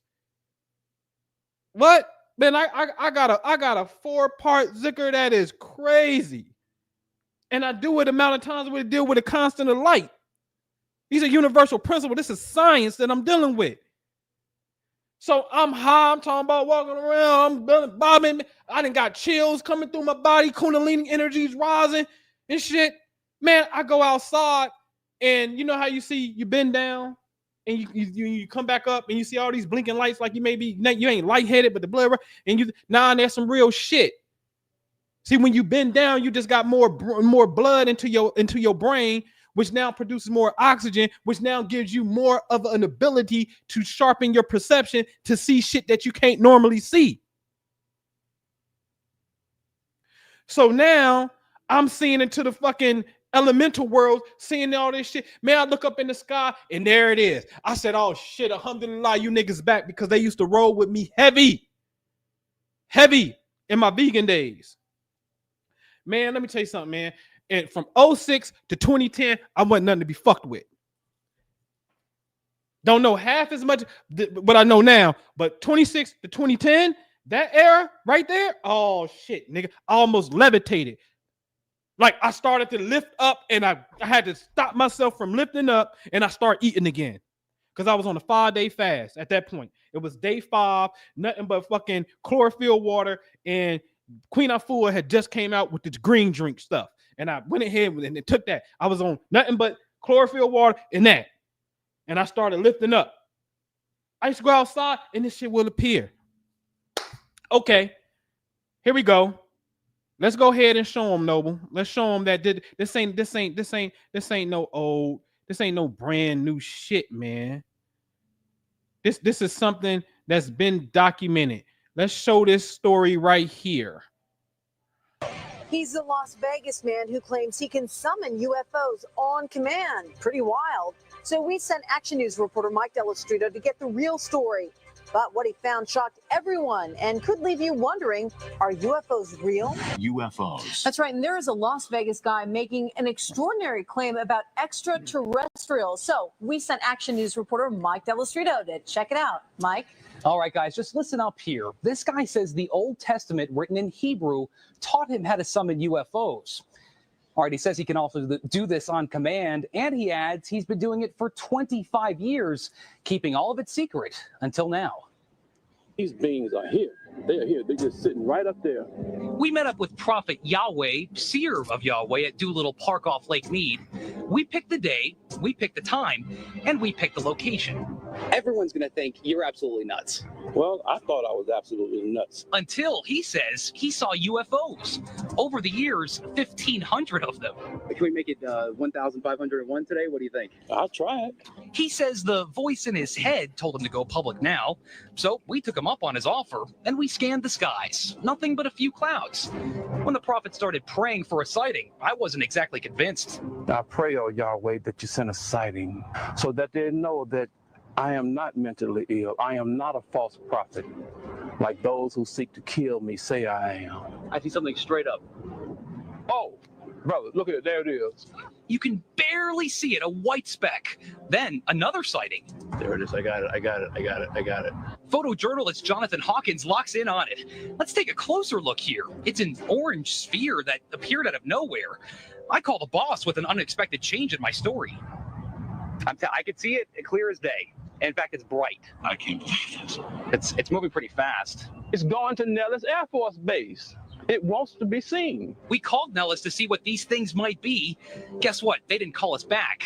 But this thing started coming back toward us. It's coming toward us now, I think. What? See, it's coming up toward us. Whoa, man! Oh, hallelujah! Then, a few seconds later, it disappeared. It's going back up in space. Prophet Yahweh isn't concerned. He says it'll be back. All right. All right. All right. Man, so listen, man. What do white supremacy have on that? Nothing. Nothing. All right. So this ain't something that's brand new. This is something for those who are sincerely devoted to listening to the God within, and I will say without, because nothing exists but God. Okay, and all of it is just really one. It ain't no, man, boy, this place is one hell of a beautiful optical illusion. It's a beautiful optical illusion. Because we think we think we separate, and we think that, you know, space is out there and the earth is in space, and we think the sun rises and set and the earth is the one spinning and you don't feel fucking spin. This place is a beautiful optical illusion. Anyway, all right. So hold on, man. We gonna ride today. Let's bring this back. Let's see what we got going on. So let's talk about some light for a second. Okay. All right. This is my first initiation into this. How I got into the Nation of Islam is through this beautiful soul. Okay. Pure light. When he does his zikr, the light comes, his face starts to be transfigured. I'm talking about, listen, let me look at you when I tell you this. We're gonna switch gears a bit, and I'm giving you an invitation to something. I want you to stop playing. I'm gonna stop playing. Do you know? Yesterday, seeing that, I said thank you, because you know how you, man. Listen, I stepped away from this to go get on some coins, money, real estate. Jew, handle all that shit, man. I don't want to hear shit about no motherfucking body problems no more, nigga. I'm trying to go get this money, okay? But let me go figure out this real estate thing, right? Alhamdulillah, I was able to figure that out, doing really well in that aspect of it. And now it's time, you know, as of about 2.5, 3, almost maybe 3 years ago, it's like, all right, let me go ahead and make a shift and come on back in, because I got that where I wanted to be. I see what the next move is going to be. That's going right there. It's straight. Cool. Okay. So I'm saying that to say that the prophets, the messengers, they're not above this shit. They're the ones that get tested the most, right? That's why I started this off with the nigga shit with the prophets. Jonah tried to run away from the message. Like, nah, nigga, I ain't doing that shit. I'm out. I'm about to hop this boat and get the fuck up out of here. You go tell them, because I ain't telling them shit. That's what the whole Jonah story is about, right? So what I'm saying is we're going to buckle the fuck down, because it is clear evidence, clear proof that there is something on a grander scale that we only read about and was told about, that you just now witnessed in real time, that is rolling with us. The command is work on love and light, and know how to or where to go in case of emergency. But trust me, it ain't gonna even get that deep. It ain't gonna get that deep. Okay? All right, it ain't gonna get that deep. So let's go ahead and move on. See, this is what we got to work on. This is important. Shout out to Sue. She was a student in my solar power 111. I'm talking 2010-ish type of teachings. I'm talking 15 years ago type of teachings. She was going heavy on solar power, and her husband was outside on a snowy, cloudy day. I think they in Delaware. Beam of light coming in. The goat of all goats, dear mother, Shantae, came in through the solar power, found her peace, found her station. She has a very high station amongst God. Seriously, a very high station. Okay? Face on fire. I'm talking about the light. I'm talking about big boy to the left is me. Somebody tried to snap a picture. Nope. The light is around. I'm talking about if I do a book signing and they say, hey, I'm going to put a green light over your head in the form of a square, since you wearing this Masonic shit, nigga, we going to form a square over your head because that's how much we fuck with you, nigga. I'm talking about that kind of light. I'm talking about knowing that the light is on your side and to tap in like you ain't never fucking tapped in before. Now, let me read something from the Shaken Disciple. This is my very first introduction to Islam, period. From this deceased, beautiful soul. Shouldn't say deceased, physical body. Shaken Disciple. Now, he's talking about people will come to learn wisdom, but later they'll run away. They will say, I came to find the siddhis in the occult miracles. I got what I wanted and left. Such is their suffering. Now, I'm going to tell you an inside conversation that, and you made this term up. When people come to the priesthood and they leave, they come back. And Jude says, where else are they going to go? In the Quran, chapter 81, didn't it say, where are you going? And we're not saying that arrogantly. But what's out here,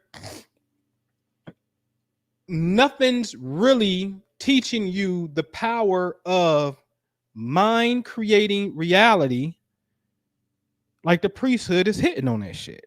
And I'm not saying that to be arrogant. I promise I'm not. And I'll give that side to Jew, although I do that and showing you as well. But I'm galactic activation, nigga.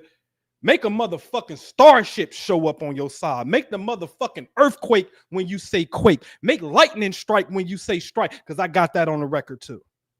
When it comes to the natural elemental being one with that outside nature, I'm talking about that. Get your money, get your coins, do that shit. But I ain't talking about that shit. I'm talking about, let's go higher than that. Let's go all the way upstairs let's take it to the max, baby. Let's max this out. That's what I'm talking about. So you get lost in a whole bunch of rhetoric. And then you notice, well, shit, I didn't apply myself. Shit, I sit up here, I watch Power. I sit up here, I watch The Shy. I watch Emperor Park. Shit, I be watching. You know what I'm saying? What else I didn't watch? Shit I be watching. You know what I'm saying? Fuck around and start watching some crime shit, murder somebody and shit, right? I could have been doing and got in 1,000 Zikrs. I could have. There's an area of focus that I've been working on and I'm seeing the manifestation, which I'm going to talk about. I'm seeing it. I could be anchoring that in versus doing this right now. For real, for real. I really could be. If I'm going to be honest about it, I know I could be. One of the most dangerous things that man can get is the idea when he really is not ready for the responsibility and wisdom that comes with I am God. That shit will make you lazy. And I'll just leave it right there. Okay? I'll leave it right there. Let me bring this back. Where we at? Boop. All right. So, where you going? Then Bauer goes on to say, because see, people gonna come for this, that, then gonna fall out, then you ain't gonna apply the shit. And okay, all right. Don't waste time. Your mind and intellect will make you suffer. And because of this, some disciples become angry and leave. This is why you find very few people with the Nana Sheikh, the true Sheikh. He will not have many disciples. The followers of the Nana Sheikh will be the minority, not the majority. Man, that's heavy. That's heavy. Then he goes on to say, talking about the Sheikh and the disciple, to be cut like this, talking about cutting the disciples' habits and thought patterns. You will have to be with the Sheikh for 12 years. It is no use to merely be in his presence. You have to understand, bear up, and surrender. I say, whoa, that sounds familiar. You got to be with the Sheikh for 12 years. Now, I'm going to tell you this, because I don't know if he meant that literally, but I can tell you this. That's absolutely a play on you have to understand the 12 laws of this goddamn zodiac belt if you are going to exist in the matrix. You're going to go about your business and go to the monastery and be as little as interactive with the matrix as possible. You don't need this shit. Do you need it to have a good life? No. My grandparents don't know jack diddly shit about shit. 50 years of marriage, death did them part. This one's still here. 4 years old, bless his heart, right? Like, you don't need this if you just locked into your zone. But if you're going to be interacting with shit, and you already in this information going here when Rich had a big event and fucking with people and looking for your soulmate and all, you want to be fucking with people? And then you got your own patterns that you can possibly identify if you slow down and really think about it. You can identify some patterns. I'm talking about time patterns. Every August, this happens. Like Scarface say, man, when people die, man, it's like every October, man, people be dying in my family in October and shit. I said, oh, he's starting to wake up. So there's patterns to these things. Your fights, your arguments, your quarrels, your burglaries, your new relationships, your new money, all of this shit, accident, all of this shit can be pinpointed. So I say you study it. It's the law. The Quran says his command flows through that. And he said it in chapter 65, which is the chapter called divorce. In the last chapter, that's where he said last verse is verse 12. So you got to study for 12 years. I put it in this book, man. Listen, man. Salute to everybody who support me on these. Get these. So download, get it, man. Only $10. Get it. This shit is jewels. Because I show in here in chapter 32, verse 24, what is the qualification of E-man. And notice, and I showed that E-man, and I showed it on the video here, E-man, which is a leader, is mentioned 12 times in the Quran. 12 times in the Quran. Okay? But when we get to the commands, because the E-man has to be guided by the commands of Allah, and when we go find one of the verses to deal with where the hell the commands come from, it is in verse 12 that's showing this story. So you got to understand this. Okay? All right. Moving on. So you got to get ready. So I said, wait a minute. Understand, bear up and surrender. Hold on, man. Hold on. Last year when we created the golden heart, what do we say our purpose was? To discover and surrender to the will of God through opening and purifying our hearts, whereas our souls may expand in the light of God, making our lives truly fulfilled. To discover and surrender to the will of God. How are you going to surrender to something that you have not discovered for yourself? How? So I know what he's talking about. I said, okay. What's the motto? In love, we are healed. What's the 3 pillars of it? Faith, trust, and surrender. Surrender is hard. Now, this is why I say don't get it fucked up. Because it's hard. It may be hard for you somewhere in your consciousness to say, man, I surrender to this nigga. Because he a nigga. And then you know what the ego would do? You know what the ego do? Well, you ain't got this. Well, you ain't do that. Well, if we look at the nigga, is that shit gonna be right here in the sky and it mean XYZ and you should do XYZ? Yes or fucking no. The fuck that got to do with what I eat?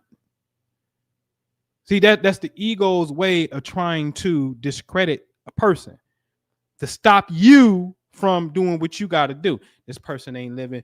Nigga, man, my job ain't to sit up here and try to look and see is Sheikh Sufi, is he married and you know, is he doing, man, what the goddamn shit he's spitting is the truth for me? Because I fuck with that. That's the truth, man. That's all I need. I don't need to know your personal trials and tribulations. So watch your ego. Watch it. Now, watch this. Watch this. In Sufism, right?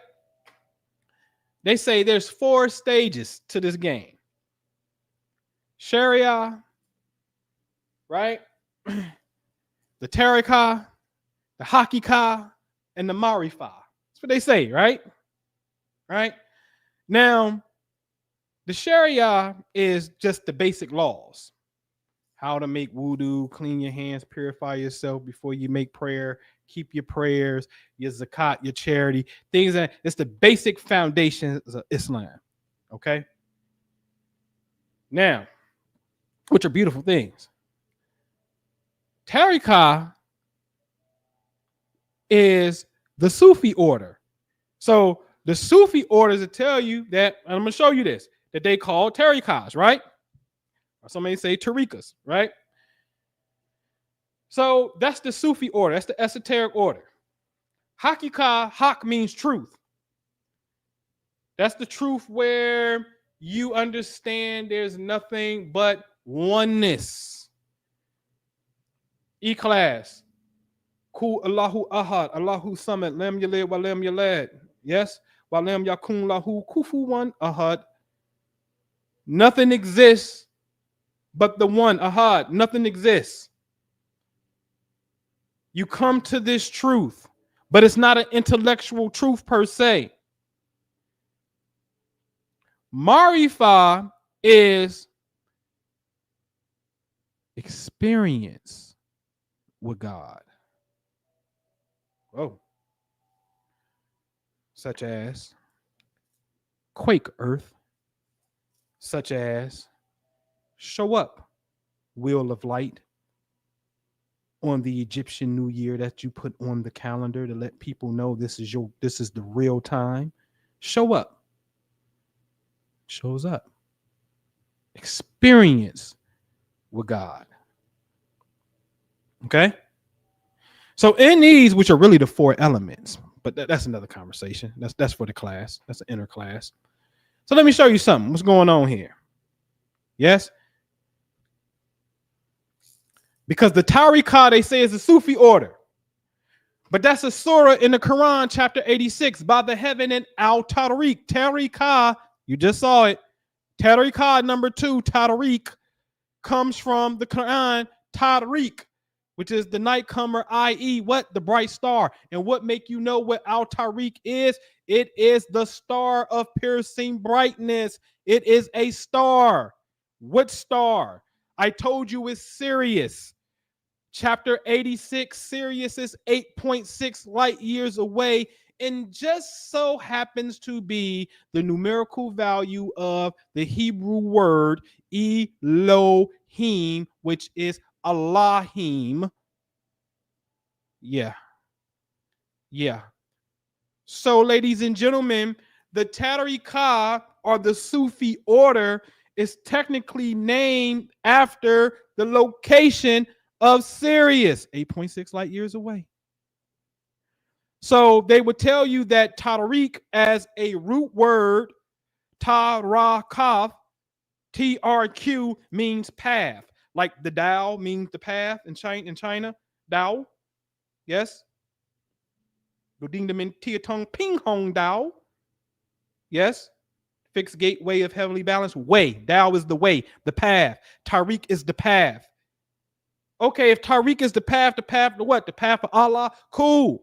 But in the Quran, what would make you know what the Tariq is? It is the bright piercing star. The only star that Allah said, listen, damn it, I am the God of this, was Sirius. Chapter 53, verse 49. That happens to be 8.6 light years away. Chapter 86 again is Tariq. So the Tariqah is supposed to tie us in to Sirius. See, if you remember back when I showed you the light, right?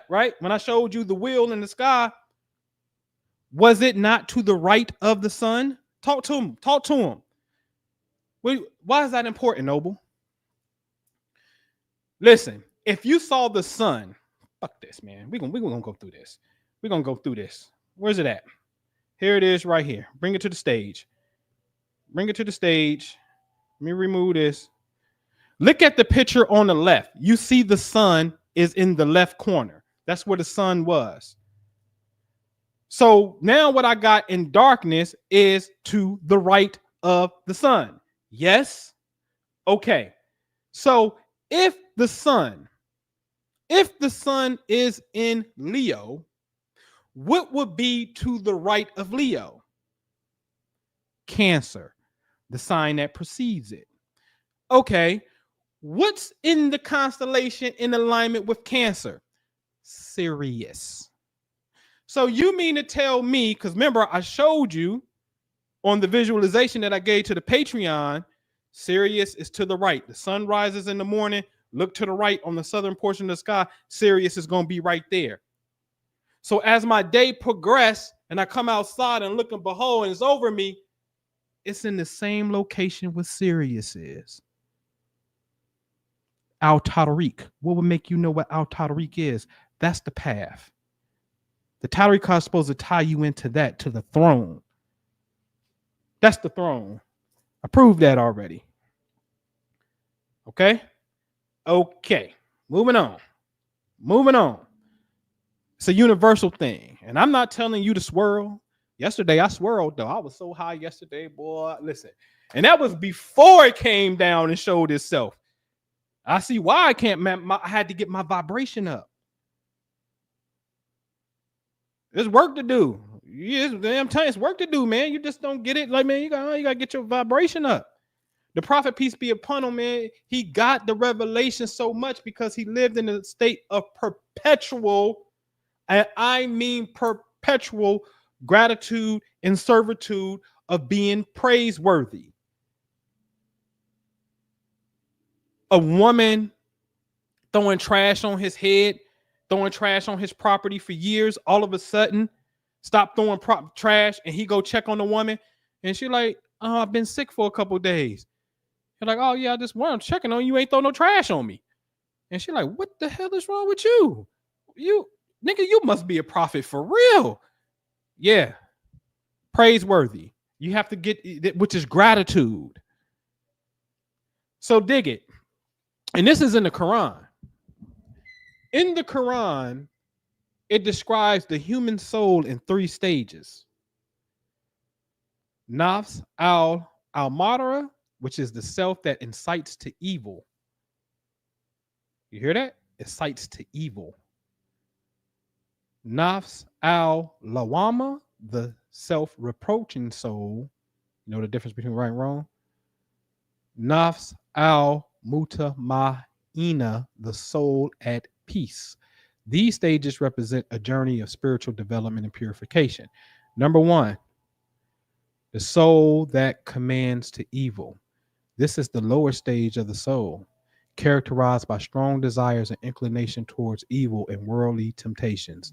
It is associated with selfishness, impulsiveness, and disconnect from the divine guidance. It rushes to do evil. It will not make reprimands with anything. This is talked about in the Quran. Number 2, the stage represents a struggle between good and evil. The soul recognizes its mistakes and feels remorse, striving to correct itself and turn towards God. It is a stage of self-awareness and desire of spiritual purity. Right? Number 3, this is the highest stage within the 3. In the mystery schools, they actually teach 6 and 7. All right? But these are 3 that are laid out in the Quran. All right. And they say 4 is laid out in the Quran as well. But anyway, this is the highest stage, characterized by inner peace, contentment, and a close connection with God. Yes. The soul is at rest. Let me blow this up so I can see it. The soul is at rest, free from worldly desires, and focused on spiritual fulfillment. This stage is often associated with those who are close to God and strive to live according to his will. Now, this don't mean that you don't have worldly things to do. Let's be clear about that. It don't mean that. It just means don't let these things control you, which the Buddha called attachment. Yes. See, I knew the way that my mind works when I get to my daughter, she be fucking with me. My daughter would be like, is this your new hyperfixation? Hey, nigga. What do you mean by hyperfixation? Out of here. All right. But I do get hyperfixated, I guess. Listen, man. Right now, I am, and I can show you. Maybe I'll do it in real time for you. I'm teaching myself right now. I'm teaching myself Arabic. How I got the app on the alphabet. Learn the alphabet. Now I keep acing the score on the alphabet. There's an easy, there's a hard. Hard is 112 questions. For me, I can't pass unless I get 100%. I miss one question, I start over. Because I get hyperfixated on, because I need to understand something in its totality. Like the zodiac, I need to understand it.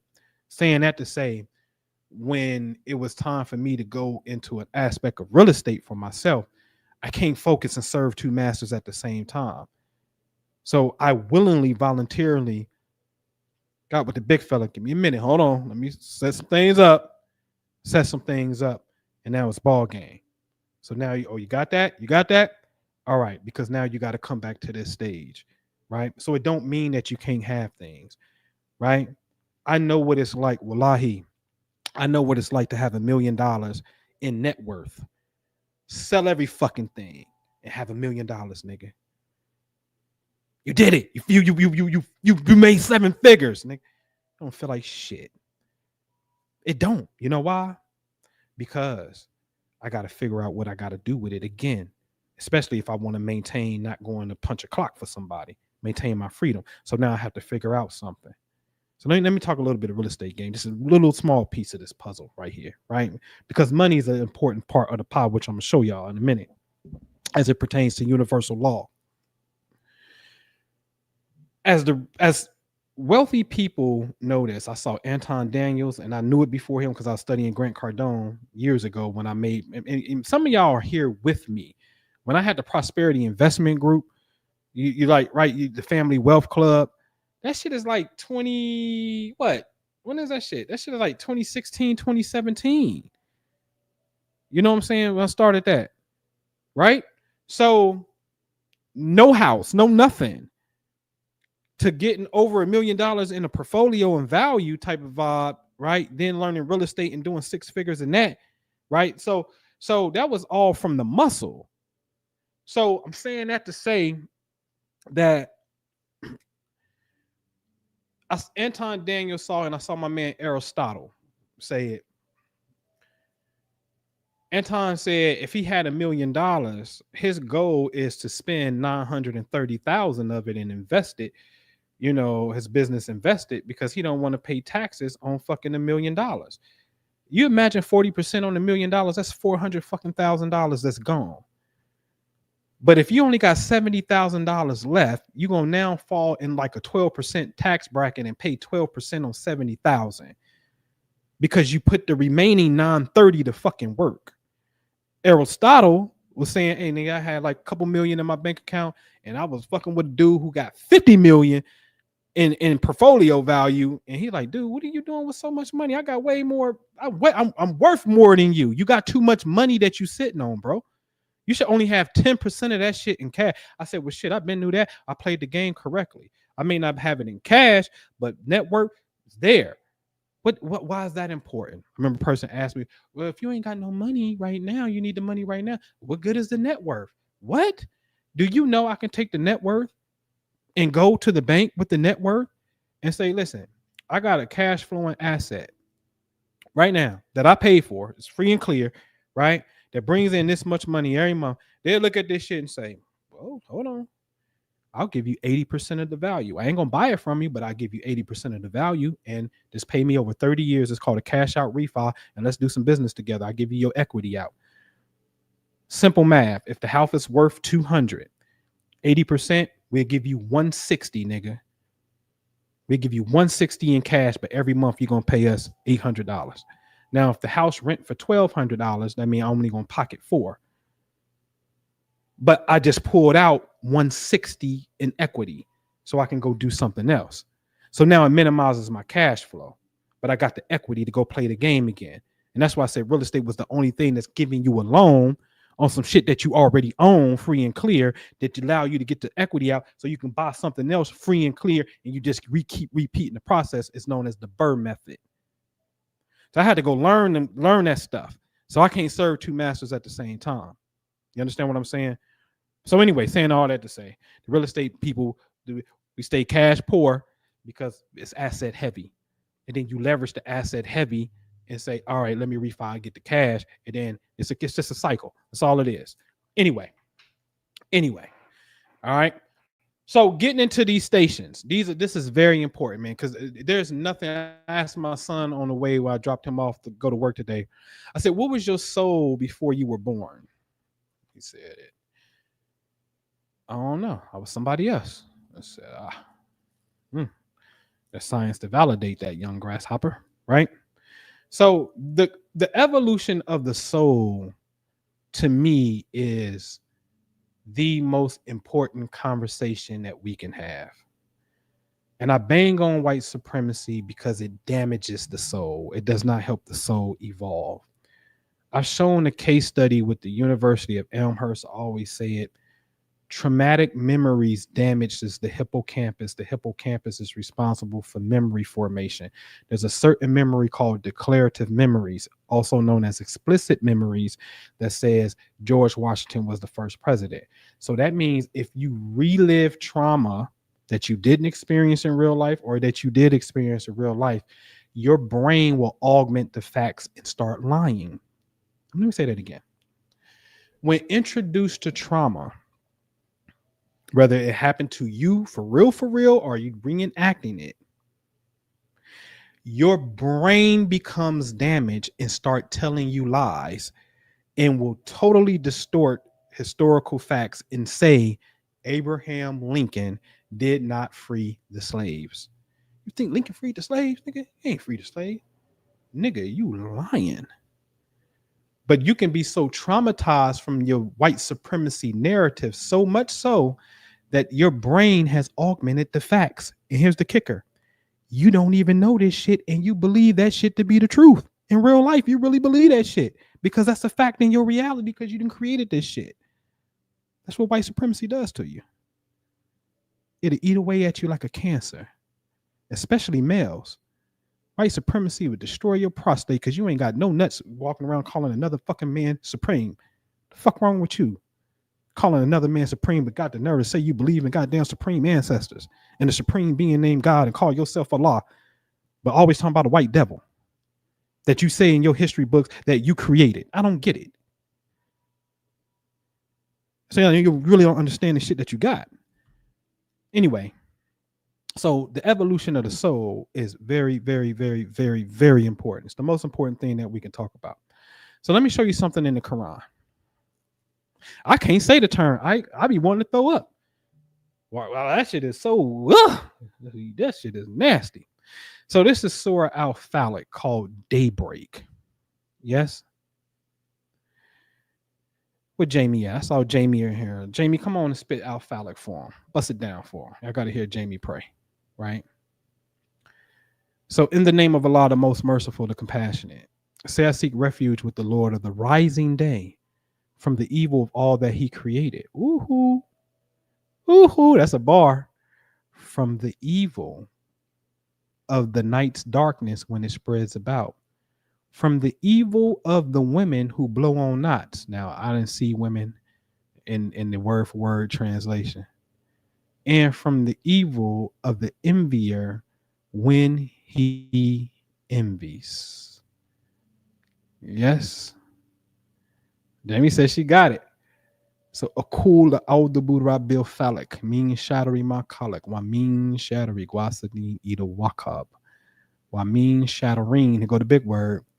Nafathi fil akad wa min shattery hasadin ida hasid.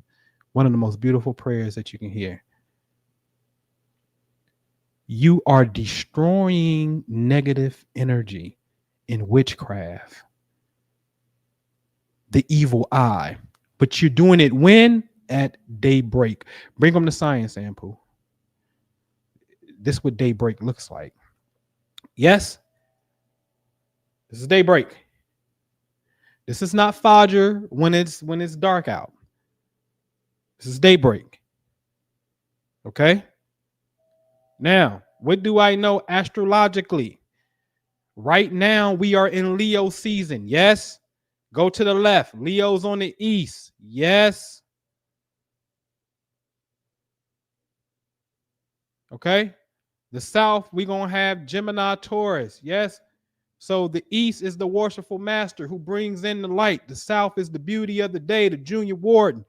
And then Pisces, Aquarius Pisces on the west is the senior warden that represents strength, wisdom, strength, and beauty.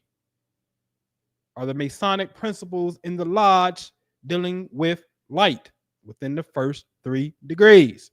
Shh, giving away Masonic secrets. If you don't know what the fuck you doing with the light, it ain't no secret. It ain't no secret. They ain't got shit. Trust me. They don't know. They Bible thumpers and don't know what the hell the Bible talking about. They ain't got it. Trust me, I know this. Why is that important, sir? Bring it over here in real time so we can see in real life what you just saw. Those sections, these are sections. These are known as houses. These houses represent the area of your life. So we saw Leo on the east, the lion. Then we saw Cancer. Then we saw Gemini. Then we see Taurus in the middle, moving to Aries in the middle right. And last but not least, we see some of the Pisces and Aquarius energy far right. That's what you just saw on the previous slide. You see it here on 2D paper, but this is a real-time phenomenon in our reality. Okay? Those constellations change every second. Tick tock, tick tock. In roughly 2 hours, they switch total positions, rotating to our right.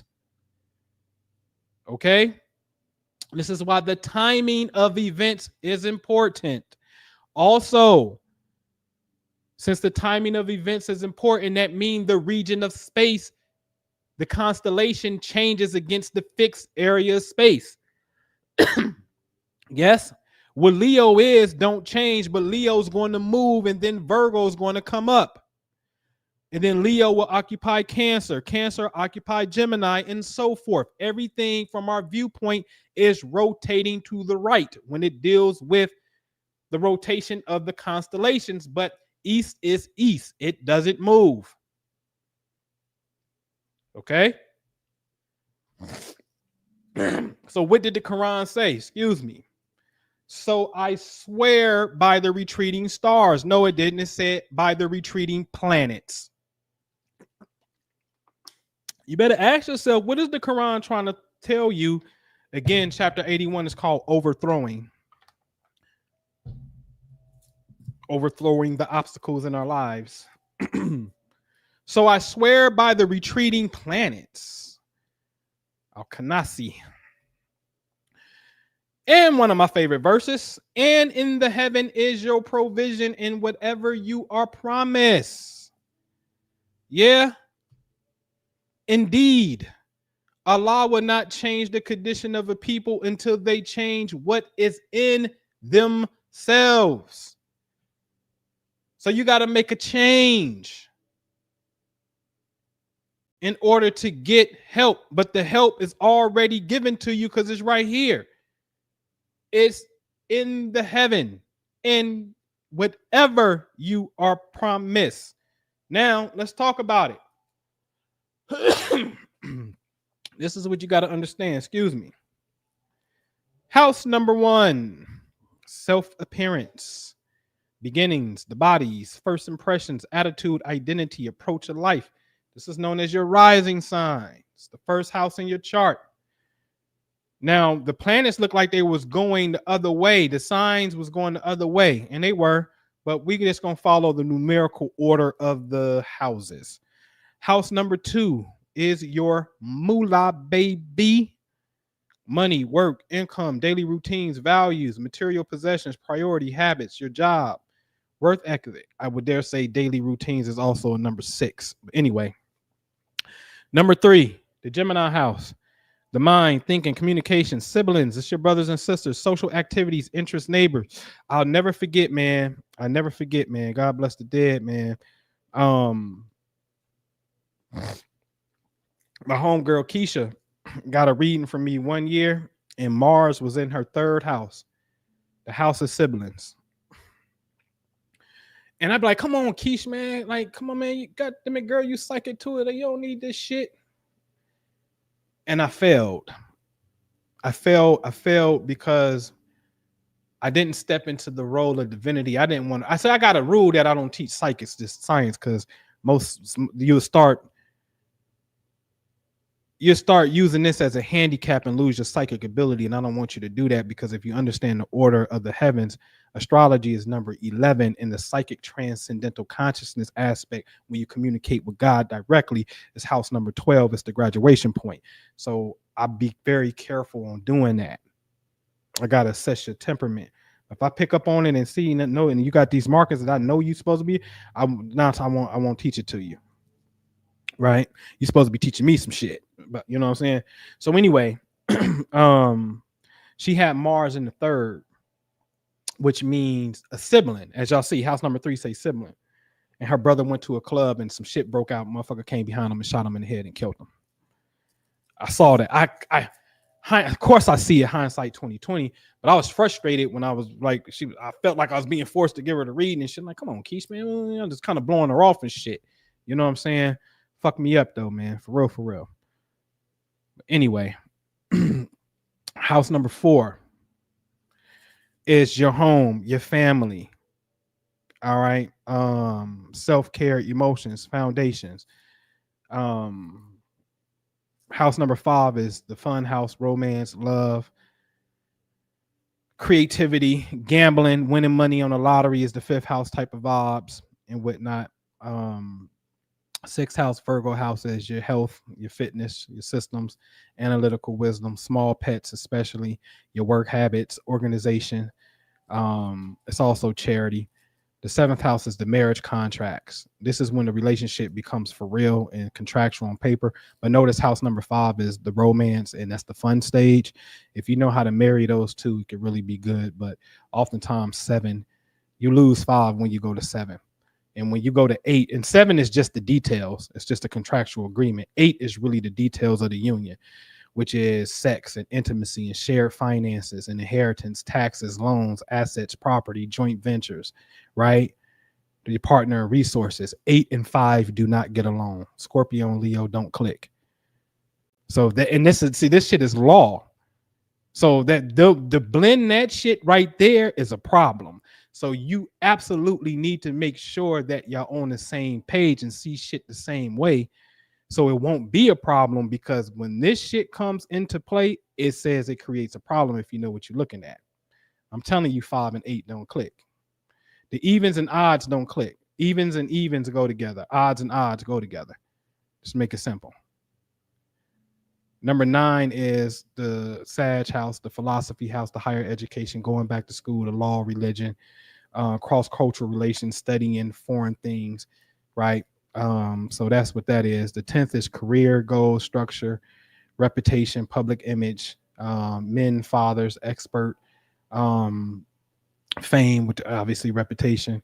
So this is your success factor. Your career factor is right here at the highest point of the sky is house number 10.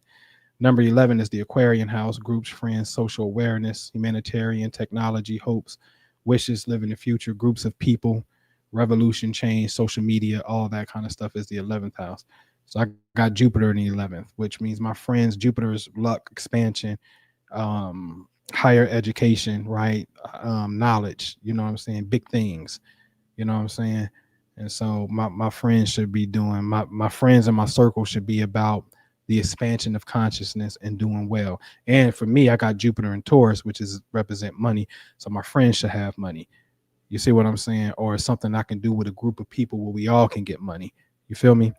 And so that's the 11th. And the final one is the 12th house, the graduation point. Endings, healing, closure, spirituality, solitude, karma, old age, afterlife, what's hidden, limiting beliefs, subconscious. This is dreams. This is music. This is psychic ability. This is also the house of secret enemies. Okay. Now, to show you how real this law is, and I won't say out loud, and maybe she ain't got to get a detail, but you know, we just having real talk, right? If she want to elaborate on the code red, Cheyenne, on the code red, she experienced a code red and experienced a physical real life shit that was some real shit that you see on fucking TV. It was in the code red report, right? And so you can tell them if you want to tell them in the chat, or you can just say, yeah, it was just realer than real shit. This shit is real. You ain't even got to get into the detail. This shit is real. Okay. All right. What we got here? Let's come on back here. So when we go back to this, these 12 houses, ladies and gentlemen, you know, when I go to this screen right here, this is what's really happening. We're being influenced by the heavens, and we don't know it. Okay. But these are gateways, man. Beautiful gateways. Because in the heaven is your provision, everything you promise. So now, okay, where my money at? Where my relationship at? Where my love? Where my chill? I just showed you where that shit is at. You feel me? So then you got to figure out a way, well, where is it for you when you were born? So I just created this called the Arabic words of manifestation. But that was revealed to me yesterday. It was so goddamn high. I was like, hey man, go ahead and give it to him. Go ahead and give it to him. It's only $40. But listen, because this shit rotates, man. Every day it's rotating. If you notice, the sunrise today ain't gonna be the same sunrise in September. It's not. The sun is actually moving more over here, and then technically, the sunrise will start to get what we appear to be a little later, right? Because we're losing light right now. Ever since June 21st, 22nd, we're losing light. Days are getting shorter. So the heavens is forever rotating. Sirius was just invisible for a period of time since mid-May. It just became visible 3 months later I ain't talking to you, Siri. It just came, visible 3 months later in August. My calculation yesterday, right? And so the heavens is forever rotating. So now Sirius would be in the morning, and then there's going to come a time called January 1st, January the 2nd. We're going to be in direct alignment with Sirius, and then Sirius is going to be visible at midnight and not in the morning. It's going to be at midnight. So if it's visible now in the morning, but then it's going to be visible at midnight eventually, right, in January, then that means this visibility is starting to be later and later in the day. Later and later and later. You see what I'm saying? And so these things are forever rotating. Forever rotating. Okay? Forever rotating. So it's important to understand that. All right. And so what I am saying is, we know that words, sound, the power of, and the Quran is clear on this, the remembrance of Allah, the zikring, or we call, some say dhikr, but the zikr of Allah. The Indians got mala beads, East Indian mala beads. Shit, even the Catholic Church, they got their prayer beads called rosary beads. Prayer of Saint Michael. This shit is powerful, man. See, this is my thing. Either this shit work or it don't. Prove it to me. See, everything I do, I'm prove. Right? So I already know. And I said, you know what? Go ahead and just give it to him. I'm talking about focusing on one particular thing. Just one. 2 tops, but just one. Focus on one thing. Because there is a name in Arabic that deals with that thing. My job is, come on, man. My job is just to give you the science on where it was. That's my thing right there. Oh, it's right there. In the heavens is your provision and everything promised to you. What? Everything promised to me? Okay. Where's this at? Okay, that's right there. What name corresponds to that? Oh, this is the best thing that's suited for that. So it's a money thing. Oh, I need this name because this name means the enricher. Oh, okay. But now, where do it need to be in the sky that you need to go sit your black ass down? Can I say that? Can I say that? Where is it at in the sky in real time where you can go sit your black ass down and say, I got to zone in. I got to go. I know what the visualization is because it's the thing that's on my thing, but here go the name to it, and the visualization is already done. I'm going to the end in it, and I'm going in on it. Al-Qadim, Al-Qadim, Al-Qadim, Ya Allah, Al-Qadim, Al-Qadim, Al-Qadim, Ya Allah. Because I know it's right there. I can't see it because of the light of the sun. But then when it's nighttime, if it happened to be a thing at nighttime and I can see it, oh shit, alhamdulillah, I see it. But once I know how to track your ass, oh, it's game on. So now we program in space. This is clear. This is how God loves to communicate. Get on the Ethernet with me. Fuck the Ethernet on this computer Wi-Fi shit. God is the original Wi-Fi. The Quran says, I put it in the heavens. Your provision is in the heaven and everything promised to you. It's already there, nigga. Pick it up. We fuck boy over here don't even know that this shit that's spinning above your head represents some goddamn money and blessings. Don't even know that Jupiter is going through your goddamn money house and it's only going to be there for a year. And this shit take on average 11 to 12 years to come back around. And Jupiter's energy represent abundance, growth, and luck.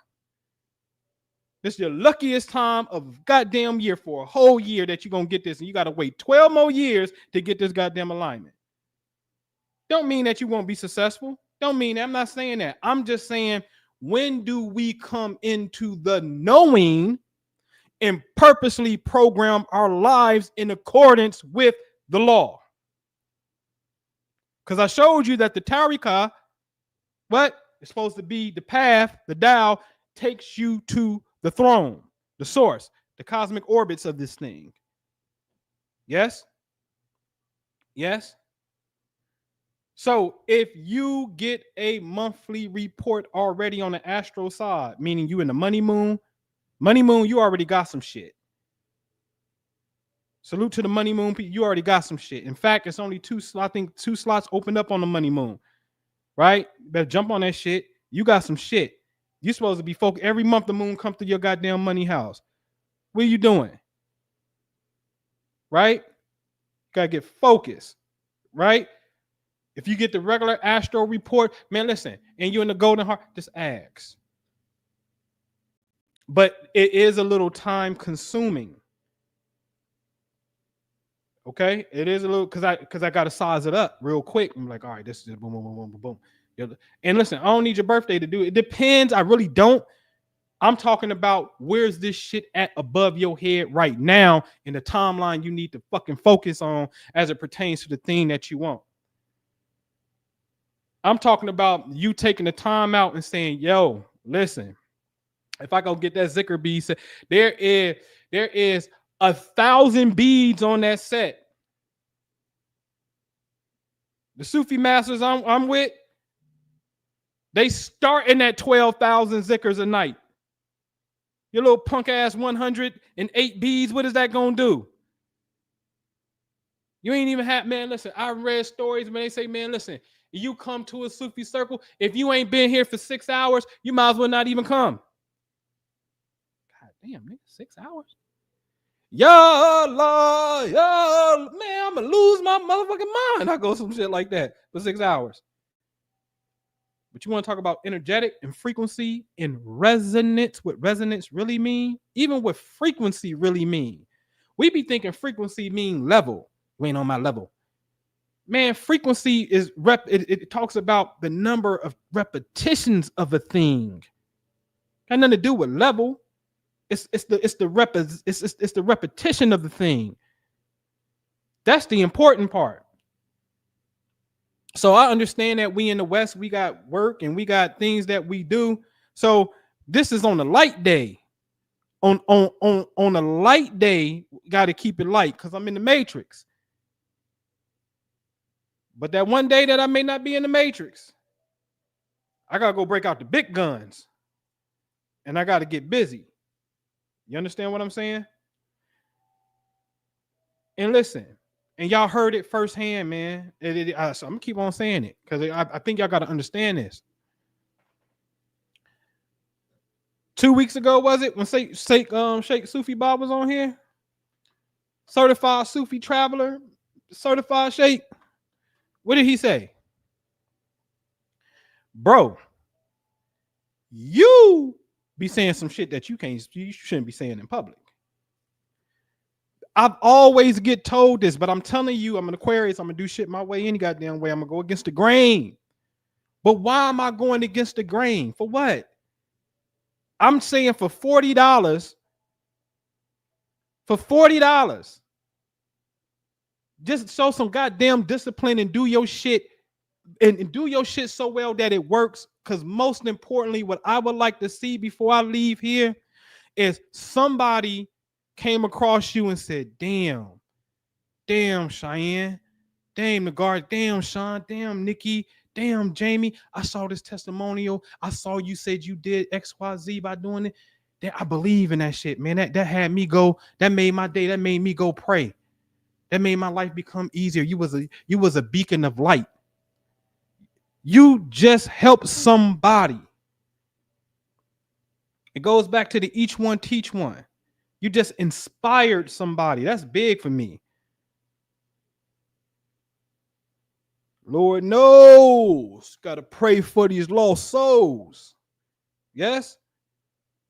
Because the fall of man is us. The soul incarnated in the body. That's the fall of man. We all fall in humanity. All of us. You know, Bauer said the true male is God and everybody else is a woman. Oh, yeah, that's a highly esoteric thing. We all women seeking the one spark. Anyway, doing it so we can get on about our business, man. So much greatness that we could that we are doing. I ain't gonna say could be doing. Fuck that. I'm focused. I know when my mind get on some shit happens. Whoops, you on your spiritual bing. Big homie's back, baby. I got the wheels of light rolling with me, and I'm time stamped and proven. It's game time. It's game time. But in this game time I'm talking about, I'm gonna say it again. You're gonna sit your black ass down and you're gonna focus. You're gonna focus on that thing and you're gonna make that shit materialize.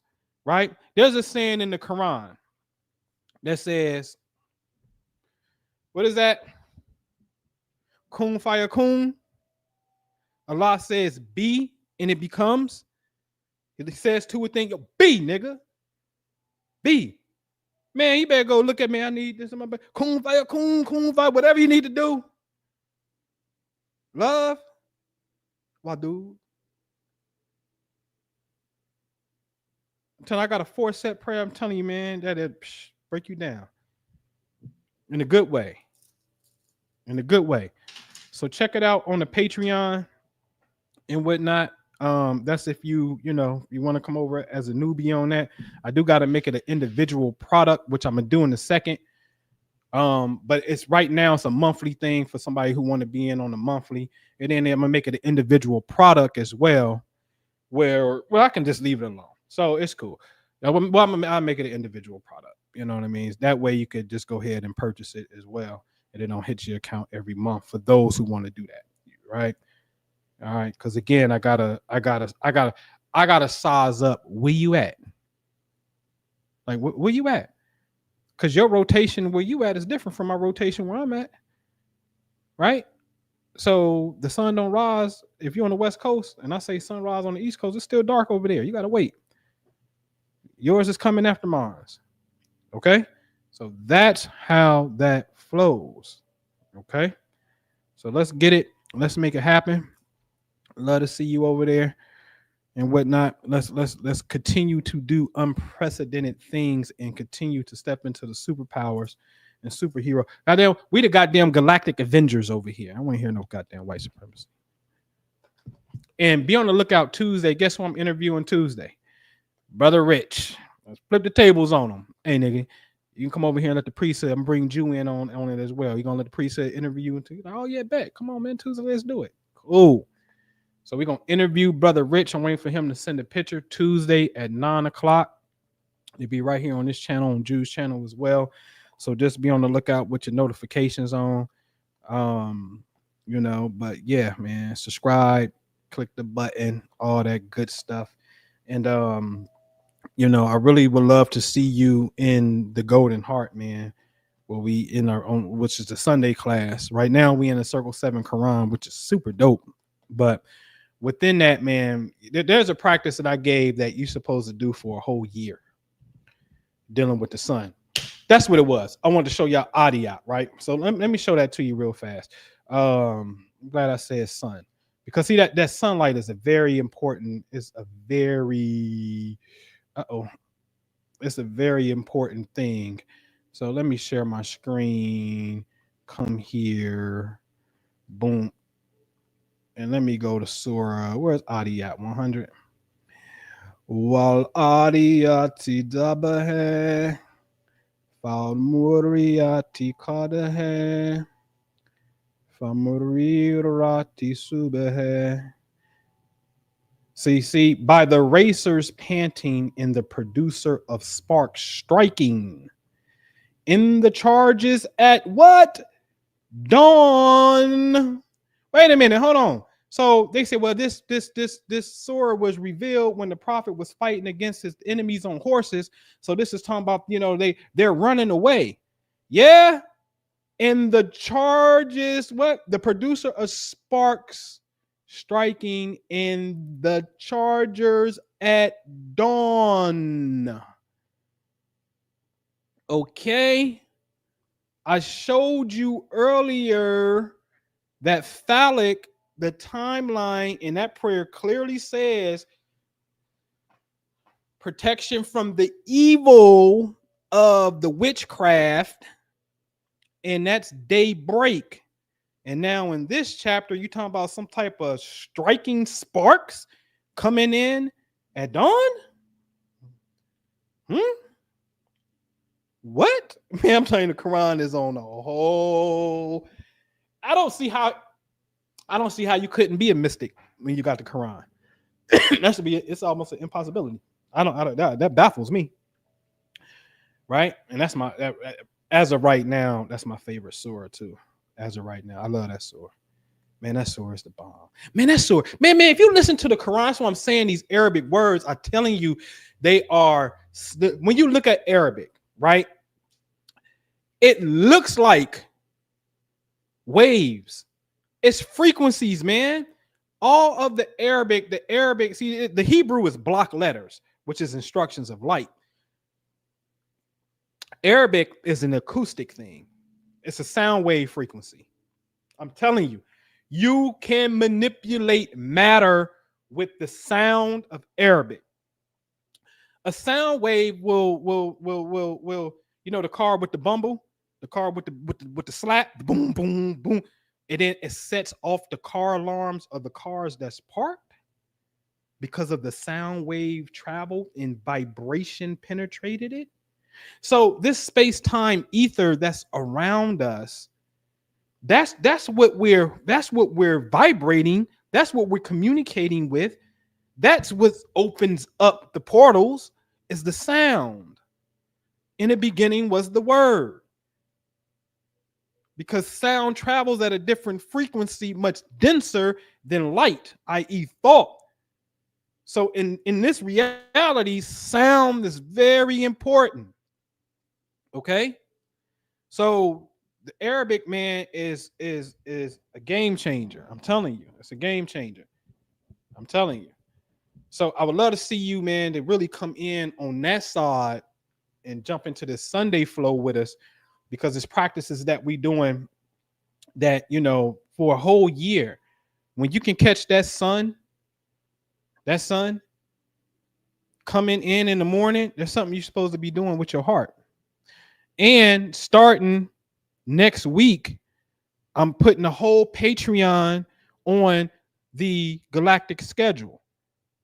So let me make it plain. I meant to put this as a slide, but that's cool. Maybe I'll do it next week.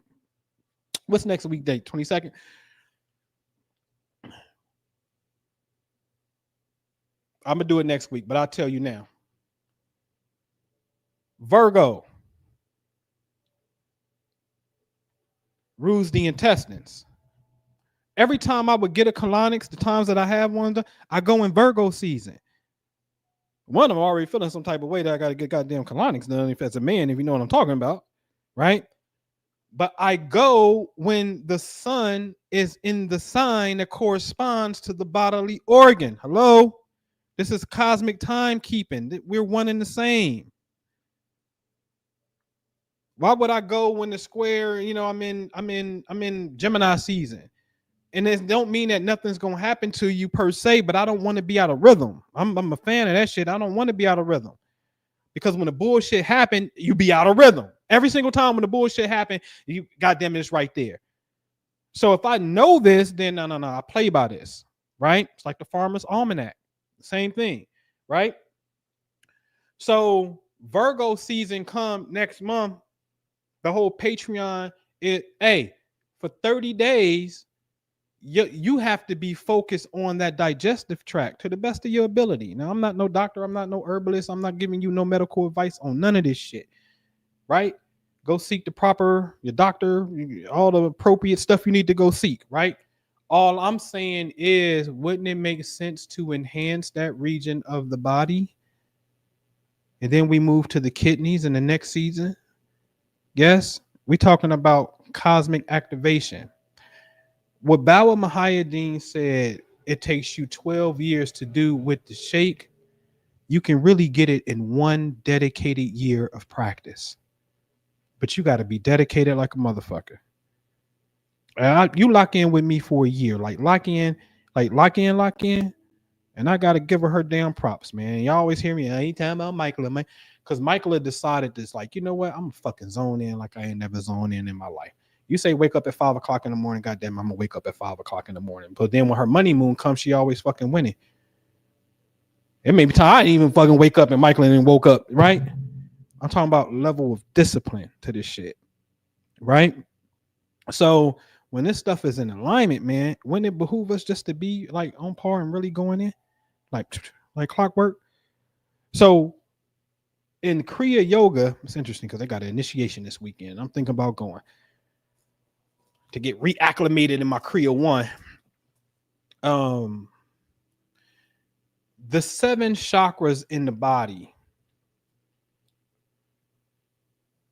And you heard of 7 years, the 7-year itch and things of that nature.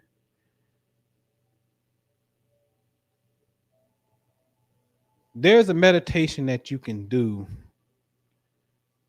that through each cycle is symbolic for 1 year. So you don't have to go that span of time per se. And I'm not going to get too deep in that, but this is what I'm saying. Y'all saw when I showed the slide from the Sheikh where he said the disciple should be with the Sheikh for 12 years. I can show you what he said to know the zodiac is no God.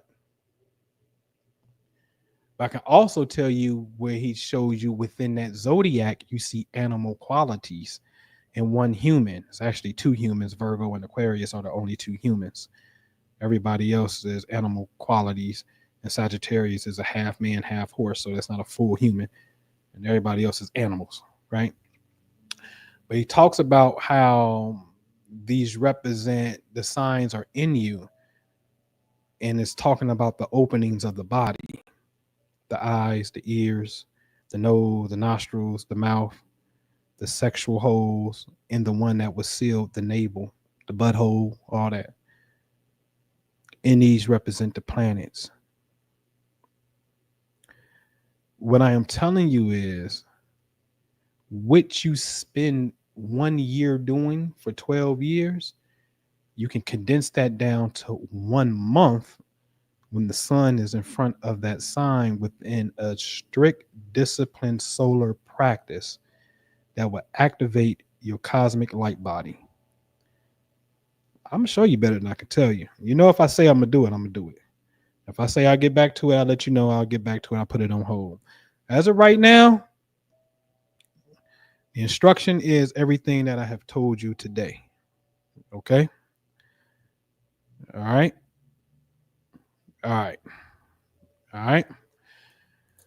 All right. That's what it is. Oh, man. Nurjal L, I appreciate you, man. I like you too, man. Appreciate you. I really appreciate it. All right.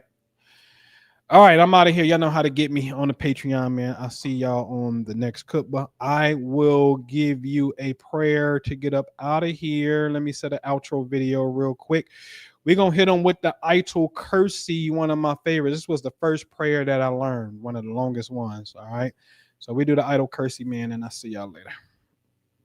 الله لا إله إلا هو الحي القيوم لا تأخذه سنة ولا نوم له ما في السماوات وما في الأرض من ذا الذي يشفع عنده إلا بإذنه يعلم ما بين أيديهم وما خلفهم ولا يحيطون بشيء من علمه إلا بما شاء وسع كرسيه السماوات والأرض ولا يؤوده حفظهما وهو العلي العظيم